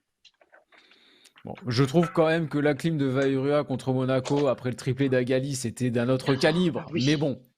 Ah voilà, merci Anne-Laure. Voilà. Enfin des gens qui savent reconnaître un petit peu le vrai foot, la vraie Ligue 1. Incroyable. Non, mais c'est vrai que celle-là, vraiment, elle est incroyable. Même moi, encore une fois, en tant que spectateur neutre, quand j'ai vu le but de Cavani, j'ai halluciné. Je me suis levé de mon canapé, alors que de base, c'est pas ni l'un ni l'autre ne me font vibrer. Donc non, c'est vraiment une très très très belle page de notre histoire, ce classique. Et on en espère un tout aussi beau pour dimanche. Qu'est-ce qu'on a d'autre un petit peu sur le chat? Marseille est un vrai collectif, on le voit encore. C'est le problème de Paris encore pour être plus grand. Oui, effectivement, on peut penser à ça, mais bon, on va laisser du temps quand même à Christophe Galtier. Il vient d'arriver, ça a très bien commencé. Bon, entre-temps, ça, voilà, Ouais, ça et patine puis un en petit plus, peu, mais il n'y a rien de bien grave non plus. Ouais. Bon, ne tirons pas de conclusion, qu'elles soient positives ou négatives aussi vite. On a vu le collectif Marseille contre Ajaccio en plus, vrai collectif, non, c'était très solide. Oh là là là. Il est taquin. Ah là là. Ouais, il est déjà chaud pour le classique, lui. Il n'y a pas de, Ah ouais, de non, souci. j'étais déjà prêt là. Tout est bon. Il est armé. Allez, on va continuer avec un petit focus, un petit portrait. Adri, tu penses à qui aujourd'hui? Ah bah, ce soir, j'ai envie de penser à un nom. Plus qu'un joueur de foot, c'est une personnalité hors des terrains. C'est forcément El Hadji Diouf, un joueur qui va parler à nos amis sénégalais que je salue, mais aussi aux Lensois, parce que forcément, on va s'attarder en Ligue 1 sur sa période lensoise. El Hadji Diouf, dans le vrai sens du terme, c'est une rockstar. Alors, est-ce qu'il mérite d'être comme ça? Ce sera le débat un petit peu après, on verra. Mais El Hadji Diouf, en fait, à Lens, c'est plus que une naissance, c'est une renaissance. Parce qu'en fait, El Hadji Diouf, quand il était jeune, il s'était fait repérer par les Lensois. Il avait passé un test à l'âge de 14 ans. Il n'avait pas été retenu, jugé trop frêle. Voilà, quelques caractéristiques à chaque fois qu'on ne peut pas inclure un joueur. Mais du côté de Sochaux, oui, Francis Gillot le repère, dit bah tiens, moi je le lançais. Et en fait, l'ami El Hadji Diouf va commencer sa carrière du côté de Sochaux, de Bonal. S'ensuit un petit transfert à Rennes où en fait il marque qu'un but, mais quand même il y a un homme qui va faire le pari voilà, de le récupérer du côté de Lens, c'est Roland Courbis. Alors forcément, quand je dis Lens, Roland Courbis, on fait pas toujours l'association parce qu'on se dit Roland Courbis, il a fait que les clubs du Sud, et non, il est aussi allé du côté du Nord. Donc voilà, chez nos amis de pour la l'Artois. chaleur du Et c'est vrai public. qu'Adji Diouf, en fait, c'est exactement ça. C'est ce qu'il a rapproché de Bollaert. Mais c'est vrai qu'Adji Diouf, il va passer que 2 saisons du côté de Lens. Mais voilà, ça va être un joueur qui a quand même marqué les esprits. 8 buts en 2001, pardon, puis 10 buts la saison suivante, et surtout un rush final à suspense contre l'Olympique Lyonnais qui va marquer les esprits. Et Adji Diouf, en fait, de cette saison-là, va vivre deux déceptions, forcément ce titre, mais aussi la finale de la CAN, perdue au tir au but avec le Sénégal contre le Cameroun, alors qu'il est élu meilleur joueur de la compétition, qu'il est vraiment au-dessus du lot. D'ailleurs, il remporte 2 ballons d'or africains, 2001-2002. C'est vraiment, au début des années 2000, c'est un personnage incontournable. Avant Drogba et Eto'o, c'est une des figures voilà, de ce continent. Et du côté de Lens, voilà, on en garde un excellent souvenir. Il faut dire qu'à l'époque, il y avait de très très bons attaquants pour l'épauler, notamment un Antoine Sibierski, un Daniel Morera. Voilà, rien que ça, tu peux voyager sereinement. Tout à l'heure, on a parlé de maillot. Voilà, c'est vrai que moi, quand je pense à Lens, maillot mythique, je pense à leur fameux maillot hors intégral de la Ligue des Champions 2000-2003. Mais celui-ci, Il est avec le petit incroyable. sponsor là, voilà, c'est aussi petit instant nostalgique. Je me dis qu'il est plutôt pas mal. La suite pour El Hadji Diouf va être un peu moins glorieuse. C'est déjà un petit peu plus Alors, faut dire discutable juste quand même. que si Lens perd aussi. Si on parle un petit peu maillot, bon, Lens en a eu des plus beaux pour ma part, je trouve. Mais je sais pas, le sponsor Ola, je trouve qu'il ressort quelque chose. Je sais pas pourquoi, il y a ça. Quand El Hadji Diouf part pour faire la CAN, la Ligue 1 continue. Et en fait, c'est à ce moment-là que Lens va se faire rattraper par Lyon avant ce final de la dernière journée. Voilà, la défaite 3-1, Lens qui perd le titre. Un des plus gros regrets, je pense, pour les supporters, pour tous les amoureux des 100 et or. Et El Hadji Diouf part. Ça a été longtemps le plus gros transfert de l'histoire du club, avant Loïc Badet, notamment au Cheick Doucouré. 15 millions d'euros, destination Liverpool. Ah Alors ouais, voilà, je pendant pense si que longtemps. si vous connaissez bien le personnage, vous savez. De quoi? Ouais, c'est vrai que ça a été pendant un moment, même Varane, c'était 10 millions, je crois, par exemple, tu vois. Mais c'était un bébé quand il est parti, Varane. Oui, c'est ça aussi. Aurier, Ouais, pareil, bon, il est pas en parti même cher, temps, Aurier, même genre, avec des 18 ans. bébés, on peut faire des sommes absolument dingues. Donc, Oui. j'aurais Parce pensé qu'ils ont eu. Non, mais c'est vrai que coûtait c'est. plus cher Ouais, que El Hadji Diouf à l'époque. parce qu'ils ont eu Non, Kondogbia, mais ils ont eu ils ont eu Aurier, même Kondogbia, ils ont eu récemment. Kondogbia, par exemple. Ah, ils ont eu du monde, hein. Ouais. Ouais. Donc, Ouais, ah bah, en même temps, ouais, ils ont un sacré c'était centre de ça, formation alors ça. sacrée équipe.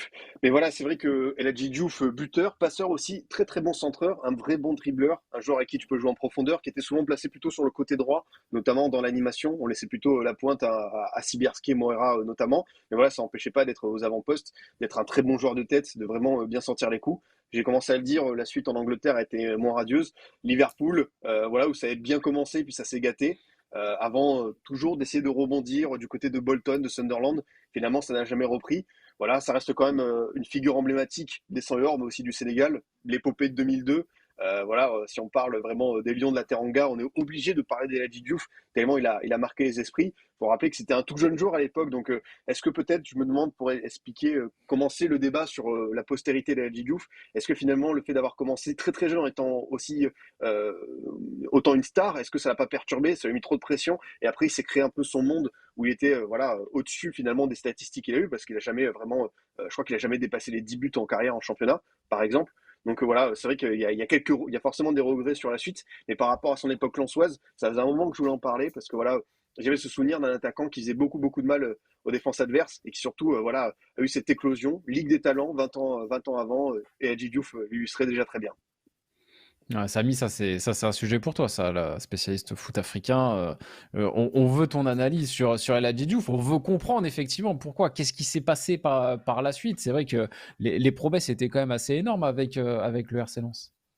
Ouais, Diouf, après, c'était c'était un autre football aussi. C'était une époque où les stats comptaient un petit peu moins et la qualité du joueur primait. Et c'est ce qu'il était aussi. Il avait un côté fantasque. Même il avait tout. C'était un petit peu tout avant l'heure. Même ce style, les cheveux blonds, pardon, c'était des choses qui marquaient visuellement. Et voilà, il avait tout ce style un peu aussi. Tout en danse, tout en vista quand il driblait et quand il contrôlait la balle. Et bien sûr, ses performances en Afrique, que ce soit en Cannes, tu l'as très bien dit tout à l'heure, Adrien, et durant la fameuse Coupe du Monde 2002 en Corée du Sud et au Japon, ont assuré son statut en Afrique, où je peux vous le garantir, tu as dit une rockstar, c'est une vraie star. Au Sénégal, n'en parlons pas, il est même encore aujourd'hui au-dessus d'un Sadio Mané, alors que Sadio Mané, Ah sportivement dans ouais? sa carrière, ouais, ouais, ah ouais, non, mais El Hadji Diouf, c'est un Incroyable. personnage. Faut bien comprendre que il fait partie de la première équipe du Sénégal qui joue sa première Coupe du Monde. Ils vont en quart de finale de la Mm. Coupe du Monde. Il y a peu de pays Les africains pionniers. qui ont réussi cette performance.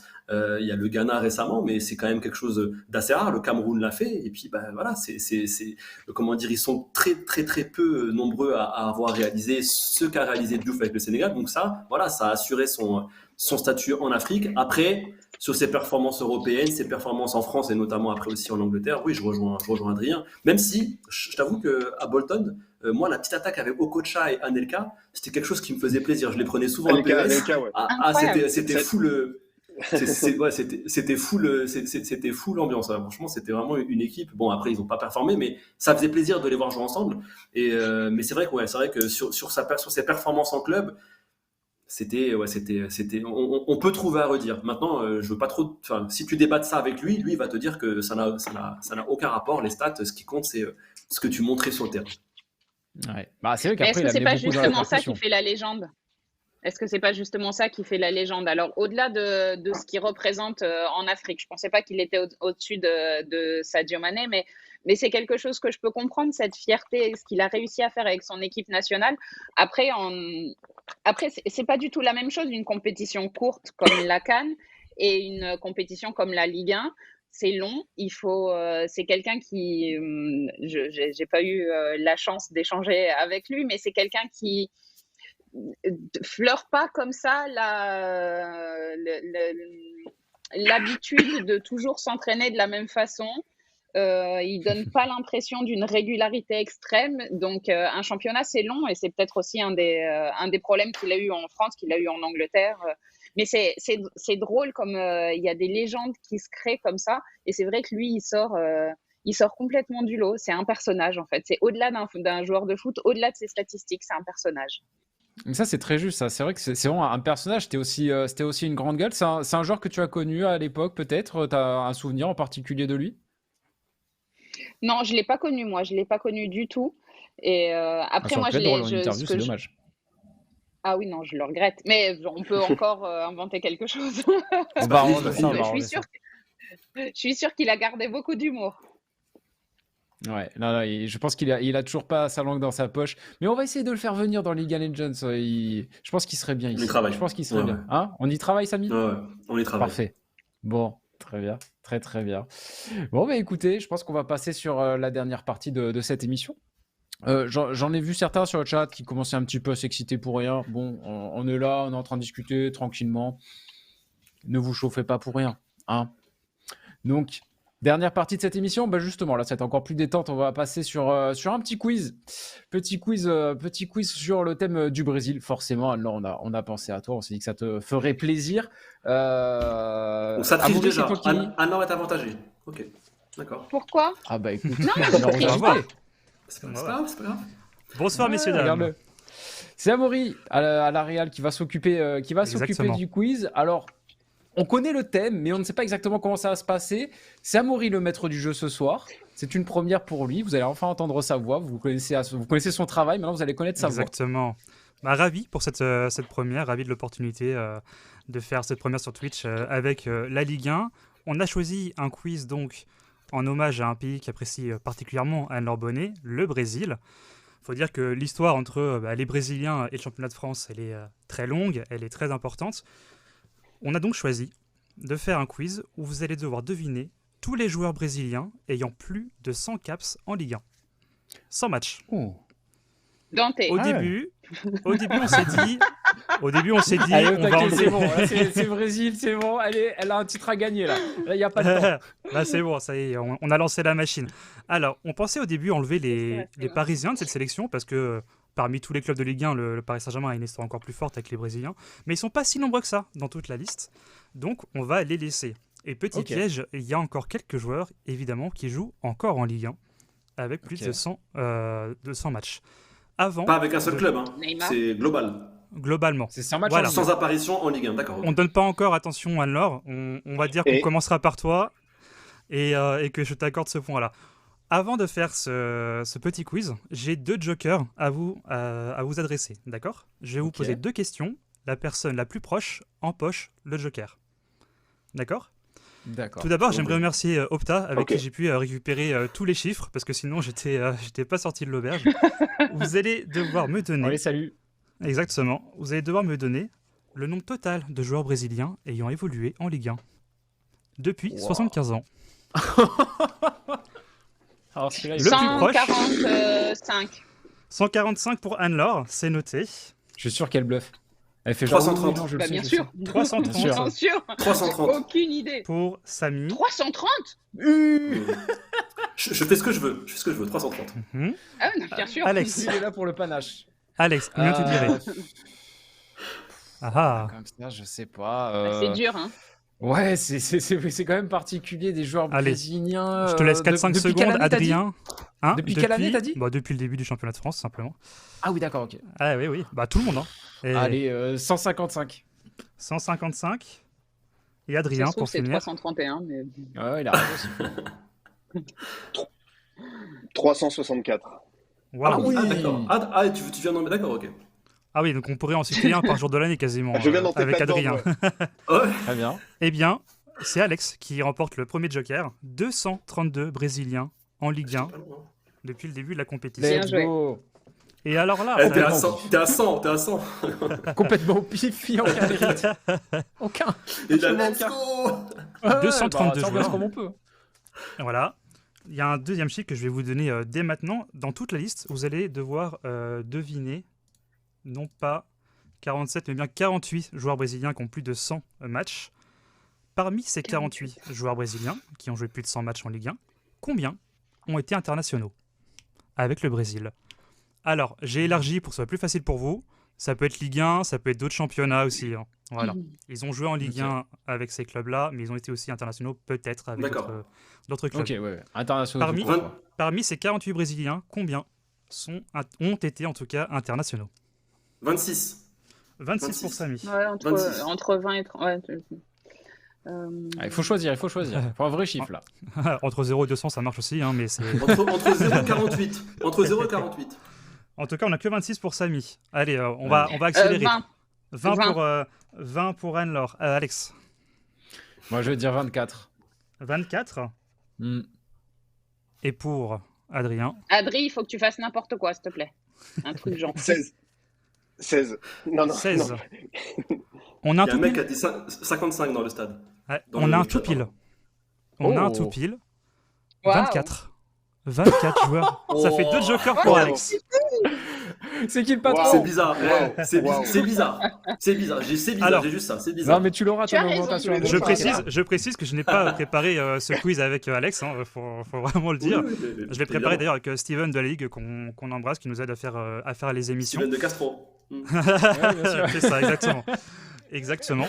Ces 2 jokers, Alex, si jamais tu fais chou blanc quand c'est ton tour, tu pourras Ok. passer ton tour sans être éliminé. Wow. Voilà. Sauf D'accord, parce que évidemment. Du coup, si on se plante, ça veut dire qu'on est automatiquement éliminé. Exactement. mort subite. Bon, il y en a, c'est très facile. Hein, donc pour Putain, les premiers, vous ne devriez si pas vous si tromper. je perds avec 2 jokers, c'est encore plus la honte. Par contre. C'est assez humiliant et je pense qu'on mettra Adrien à la présentation du prochain League of Legends.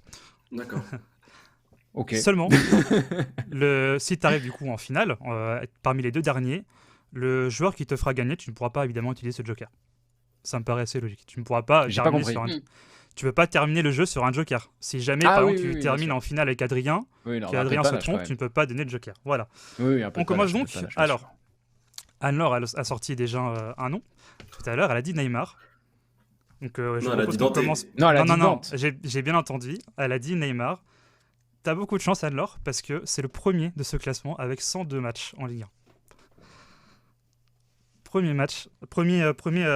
Dernier plutôt du coup du classement, parce que il a que 102 matchs. C'est lui qui ouvre le bal des Brésiliens qui ont plus de 200 matchs en Ligue 1. Donc Anne-Laure, tu es qualifié pour la prochaine manche. Samy. Le prochain. Mais j'ai déjà plein d'idées, donc allez, dites chez vous. Hein. Hilton, Samy Mouchtabi, c'est le number one. De très loin. Ah ouais. Une décennie en Ligue 1, 512 matchs en Ligue 1. Vito.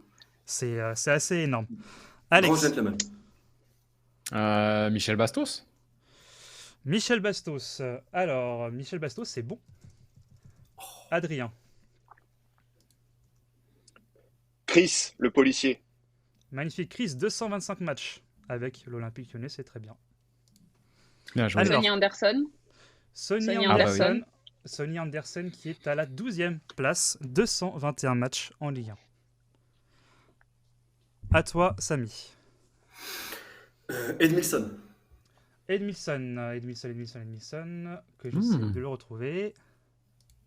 Je suis pas sûr qu'il fasse les 100. Hein.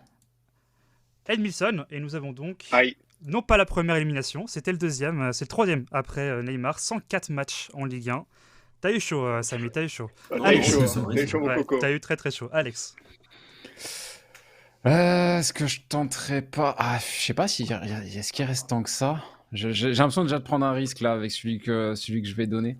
Vous savez, il reste une quarantaine de non, joueurs. mais en encore, fait, hein. pourquoi je vais mettre Marquinhos? Marquinhos, c'est un très bon choix. Il est 8e avec 245 matchs. Pourquoi faire des choix Adrien. risqués alors qu'on commence Exactement. Thiago Silva. Thiago Silva, c'est une bonne réponse. 204 matchs. À toi, Anne-Laure. Juninho. Juninho, bien sûr, la légende de l'Olympique Lyonnais, 248 matchs. Il est 7e de ce classement. Samy. Ils mettent des noms dans le chat, hein, c'est pas bien. Faut pas... Ah ouais, le non, regardes mais pas. ne regardez pas Ah le non, chat. mais regarder, attendez, moi, comment je fais pour voir le chat? C'est pas bien. Bah non, mais ce que faut vous pas. faites. Non, mais Non. j'ai tourné Alors, la tête, tu je es savais pas qu'ils allaient sortir tu es la caution honnêteté de ce quiz. Tu ne regardes Bah, pas. je Mais dirais- non, pas de triche. Je Non, dirais mais Jared Cassapa. après c'est pas pour autant que qu'ils ont les Que bonnes c'est réponses. juste. Hein. Oui, exactement. Moi, exactement. je quitte Tu le disais, chat. Samy Cassapa. Claudio Cachapa. Claudio de son prénom. 125 matchs. Et Enfin, c'est lui voilà. que je voulais dire tout à l'heure, mais j'avais un petit doute quand même. Ah, ouais. Ah, Est-ce que tu si, veux utiliser ton Claudio. premier joker, Alex? On n'en est pas encore là. T'as encore pas mal de noms que tu peux. Non, ça va, tu ça peux va, sortir. ça va. Du coup, c'est à ton tour. Qu'est-ce que tu nous proposes? C'est à mon tour. Mais du coup, j'ai halluciné Tout le ou monde est elle a concentré, pas j'ai dit Dante l'impression. tout à l'heure, Anne-Laure? Non, c'est Non, quand on a commencé le truc. Ça Si, comptait pas je l'ai dit, Ça mais je comptait l'ai pas dit, du tout. Ça comptait pas. Ah bah alors, je J'avais le place, même pas hein. compris qu'il fallait pas. J'avais même pas compris qu'il fallait pas faire à la vitesse. Moi, j'étais tout de suite. J'étais Trop prête. taqué. Elle a ressorti 40 noms d'un coup. Ouais, Dante, bah, je passe mon 187 histoire. matchs. 187 matchs. Ah bah là, En il Ligue n'y a 1. pas trop de risques. Hein. Exactement. On est dans le top 20. Adrien. Wendell. Ouh. Ouh. Ah, Wendell, je sais Wendell pas est- s'il fait les 100. Hein. Hein, tu sais pas? Eh bah, tu sauras mieux parce qu'il les fait. 156 matchs. C'est Bien bien joué, joué. bien joué. Anne-Laure? Ah si, quand même. Ça, quand même. Eh ouais, quand même. Bon, un Bordelais quand même. Bah, je prends un risque. Carlos Moser. Ah. Carlos Moser. Est-ce que je l'avais vu dans la liste? Carlos Moser, tac tac tac tac, je ne le vois pas. C'est moi qui vais me faire éliminer en prenant des risques comme ça. J'essaye d'être C'est sympa avec terrible. les Marseillais. Et voilà comment ils Avec le un, rendent. avec un Marseillais en plus, ouais. Ah, c'est terrible. Aïe aïe aïe aïe Je aïe. vais aller sur les simples. Bah, c'est pas grave, je continue, je réfléchis. Je vais vous aider, je vais m'en mettre dans le chat. Mais c'était quand même bien tenté. C'était quand même bien tenté. Ceci Et dit, il a combien de matchs? alors je ne l'ai pas parce qu'il n'est pas dans le classement, mais ceci dit, au 99. total, avec exactement, non, avec l'Olympique de Marseille, au total, il a 118 matchs, mais il n'a pas 100 matchs de Ligue 1. Ah. Ah, c'est la petite. Ah, dommage. d'accord. C'est le petit détail. Mais Si c'était quand même dommage. très bien pensé. Parce Eh, qu'effectivement. on doit pas être très très loin parce que s'il en a 118. Ouais, bah tu enlèves les couches, je pense Ouais, qu'il y a va pas les être très matchs très de- loin. Il doit pas être très très loin. Ouais. Et puis les matchs de Coupe d'Europe aussi, tu t'en Ouais, tout quand ça. même. Coupe d'Europe, Coupe de France. Ouais. Il y avait moins de. Ah oui, Coupe de France. Bah oui. C'était bien tenté quand même, parce qu'effectivement, en soi, avec l'Olympique de Marseille, plus de 100 matchs. Première élimination, je suis désolé Anne-Laure. À toi, Samy. Jussier. Ouh, Jussier, monsieur. rentre- Avec toutes on ces rentre en blessures terme. là, est-ce qu'il les a fait? Ah oui, Bah, entre Bordeaux Alors. et Lens, c'est sûr, il les a. Alors, ouais, quand même. Alors. Ouais. Jussier, c'est le 5e de ce classement. Ah ouais. 266 matchs en Ligue 1. Ah ouais? Ah oui, quand Ouais, même. est-ce qu'il les fait?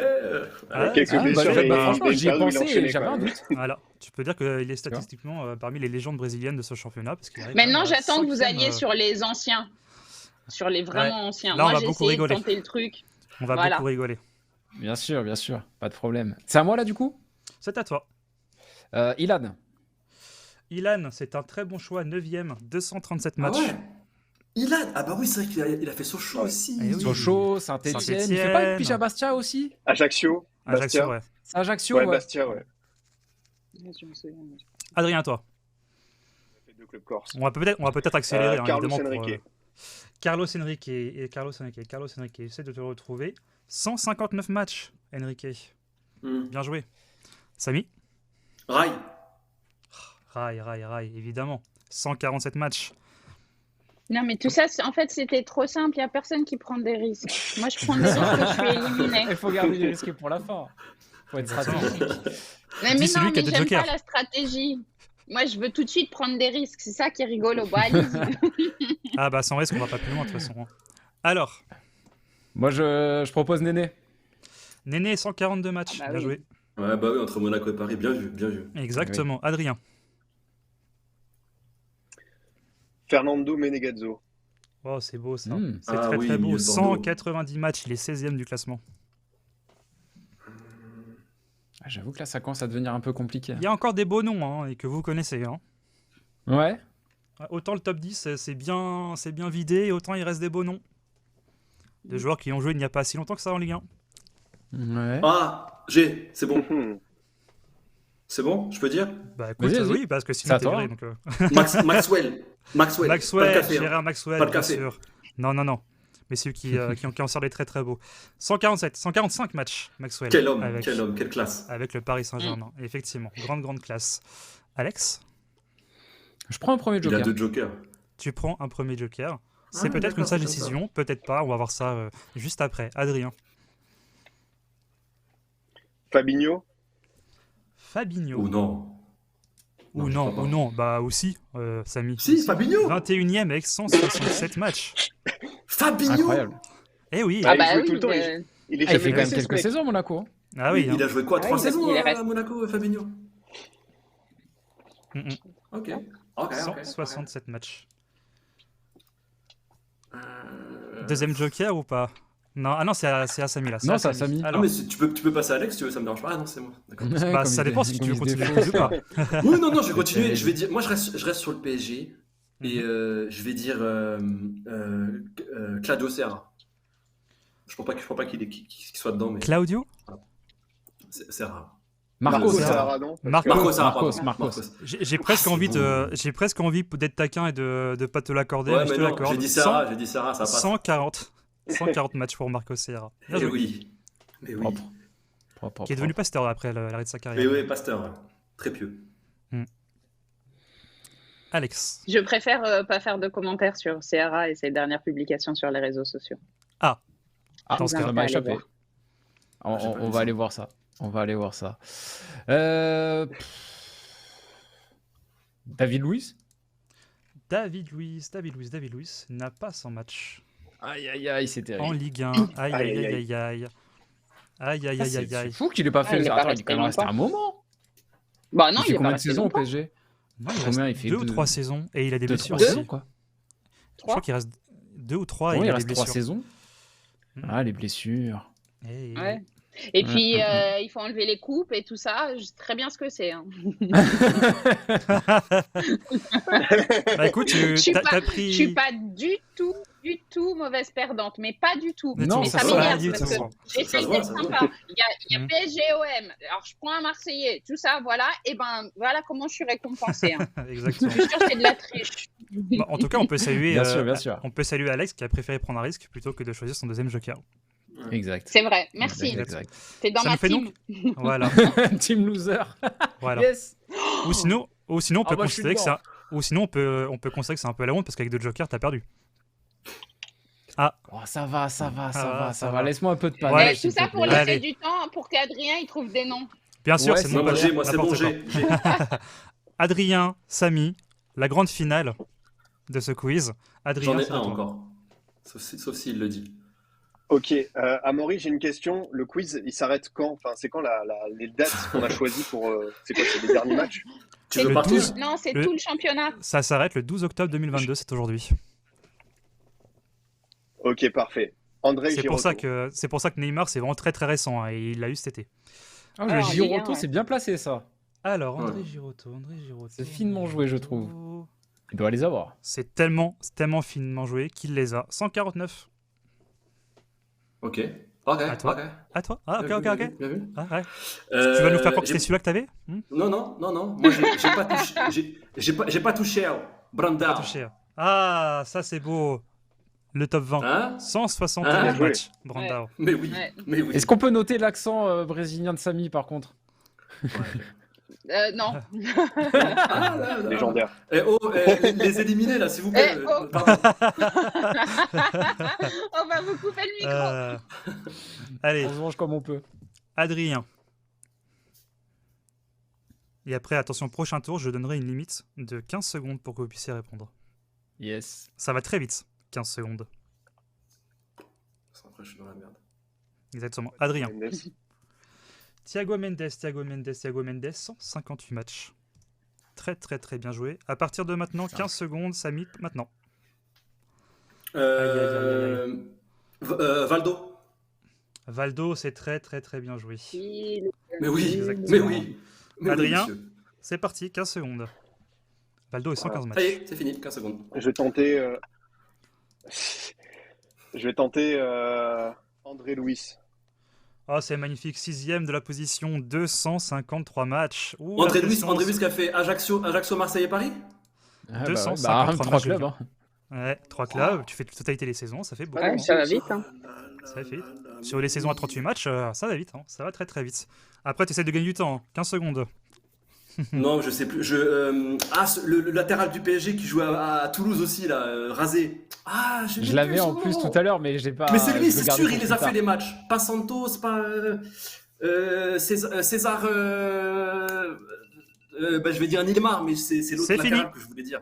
15 secondes. J'ai dit Nilmar. Est-ce qu'on J'ai dit est-ce qu'on Nilmar. lui- Adrien, est-ce que tu lui laisses une chance? J'ai plus son nom, le latéral. Est-ce que Adrien- rasé. Vas-y, Nilmar. Si tu dis Nilmar? Eh bien, de toute façon, ce n'est pas une bonne réponse, Je sais. malheureusement. J'ai pas Nilmar. Mais c'est l'autre que je voulais Adrien, dire. Adrien, bravo, tu as gagné ce quiz. Le latéral, c'était Paulo César. Paulo César. Oh, j'avais dit César, franchement. Tu pourrais me l'accorder, Paulo César. César. J'ai dit César. C'est vrai, j'ai dit César. Alors, il y a un problème. T'aurais pu dire César, Ah. mais il y a plusieurs Césars brésiliens qui ont eu plus de 100 matchs. Oui, Donc, mais c'est il y en pas a grave, un donc qu'on je peux pas appelle te que l'accorder. César au PSG. Hein. Oui, c'est vrai. C'est vrai. C'est vrai. Et Vous voulez César, il savoir a pas, il a quelques dû joueurs faire que peu de matchs. vous aurez pu citer Lucas Moura? Alors, Par juste. exemple. Ah oui. Lucas Moura. Ah ouais, putain. 153 aussi, matchs. Est-ce que Marcel y est? Marseille, il me Ah. semble que je l'avais Je vais vu. Si dire, je te dis sinon. pas de bêtises. Marseille, non.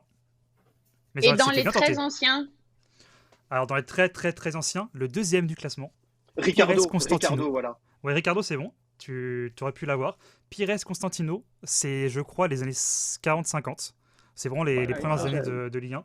C'est 320 matchs. C'était le deuxième du classement et je pense que personne l'aurait eu, même en cherchant bien. Non, là, ça. non, là, il faut pas pousser. non plus. On aime la Ligue 1, mais quand même, faut pas déconner non plus, quoi. Là, ça fait un peu loin quand même. Même moi, j'étais pas né, hein, donc. Ah ouais. Même toi, mon Dieu. Il y a aussi Nicolas Paloisini, on nous dit sur le chat, effectivement. Paloisinho, bien sûr. Immense Paloisinho, bien sûr. C'est bon. Et Fabio, parce que tout à l'heure, moi, si j'avais joué à ce moment-là, mais j'aurais tenté un petit Fabio. Quand il a sorti Fabio. Girotto. Fabio, je cherche, je ne le vois Il pas. doit les faire depuis le temps qu'il est à Nantes, 1-1. mine de rien. Fabio, je Le ne cut. l'ai pas encore. Est-ce Je que cherche, mais je l'ai Raphaël, pas. le jumeau, Et l'a Raphaël, peut-être fait, ouais. Raphaël, c'est 102 matchs. Putain, Qu'est-ce qu'il pense de sa carrière, Raphaël, D'ailleurs, d'ailleurs? t'as oublié du Bordelais, Adrien, parce qu'il y avait Otavio.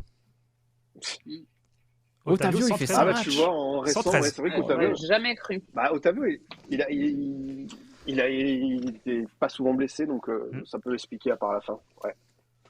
Et Franck Ah, il Sergio, avait il fait du- combien de matchs en Ligue 1? Alors, si je l'ai, Arrête, il vient de marquer son Ah là premier là. but en Ligue 2. Ouh. Ah, ça y est, la fusée est lancée, la fusée est lancée. L'anche est envolée. Incroyable. Non, bah, en tout cas, c'était très sympa ce quiz. Merci beaucoup, Amaury. C'était top.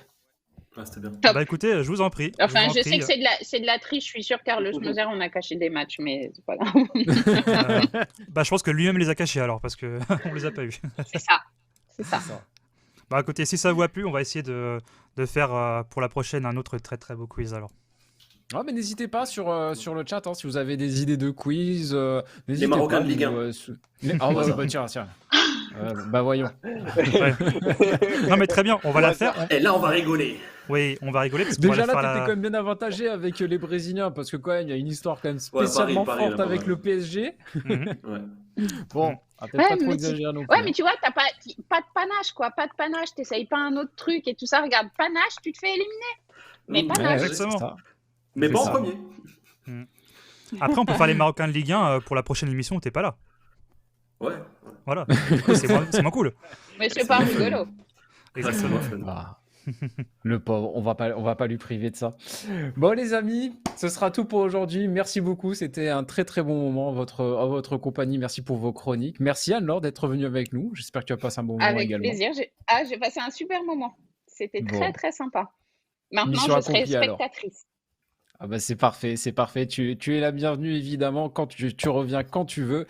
Et en tant que spectatrice, bah évidemment, la Ligue 1 Legends, c'est tous les mois, les mercredis. Vous nous followez juste en dessous. Vous cliquez sur le petit cœur et comme ça, vous ne manquerez rien de nos prochaines émissions et des autres programmes bien sûr proposés sur la chaîne Twitch de la Ligue 1. Bien sûr, notamment la e-Ligue 1 qui va bientôt reprendre. Passez tous une très très bonne soirée. Merci à vous sur le chat évidemment d'avoir passé ce moment en notre compagnie et à très bientôt. Ciao ciao.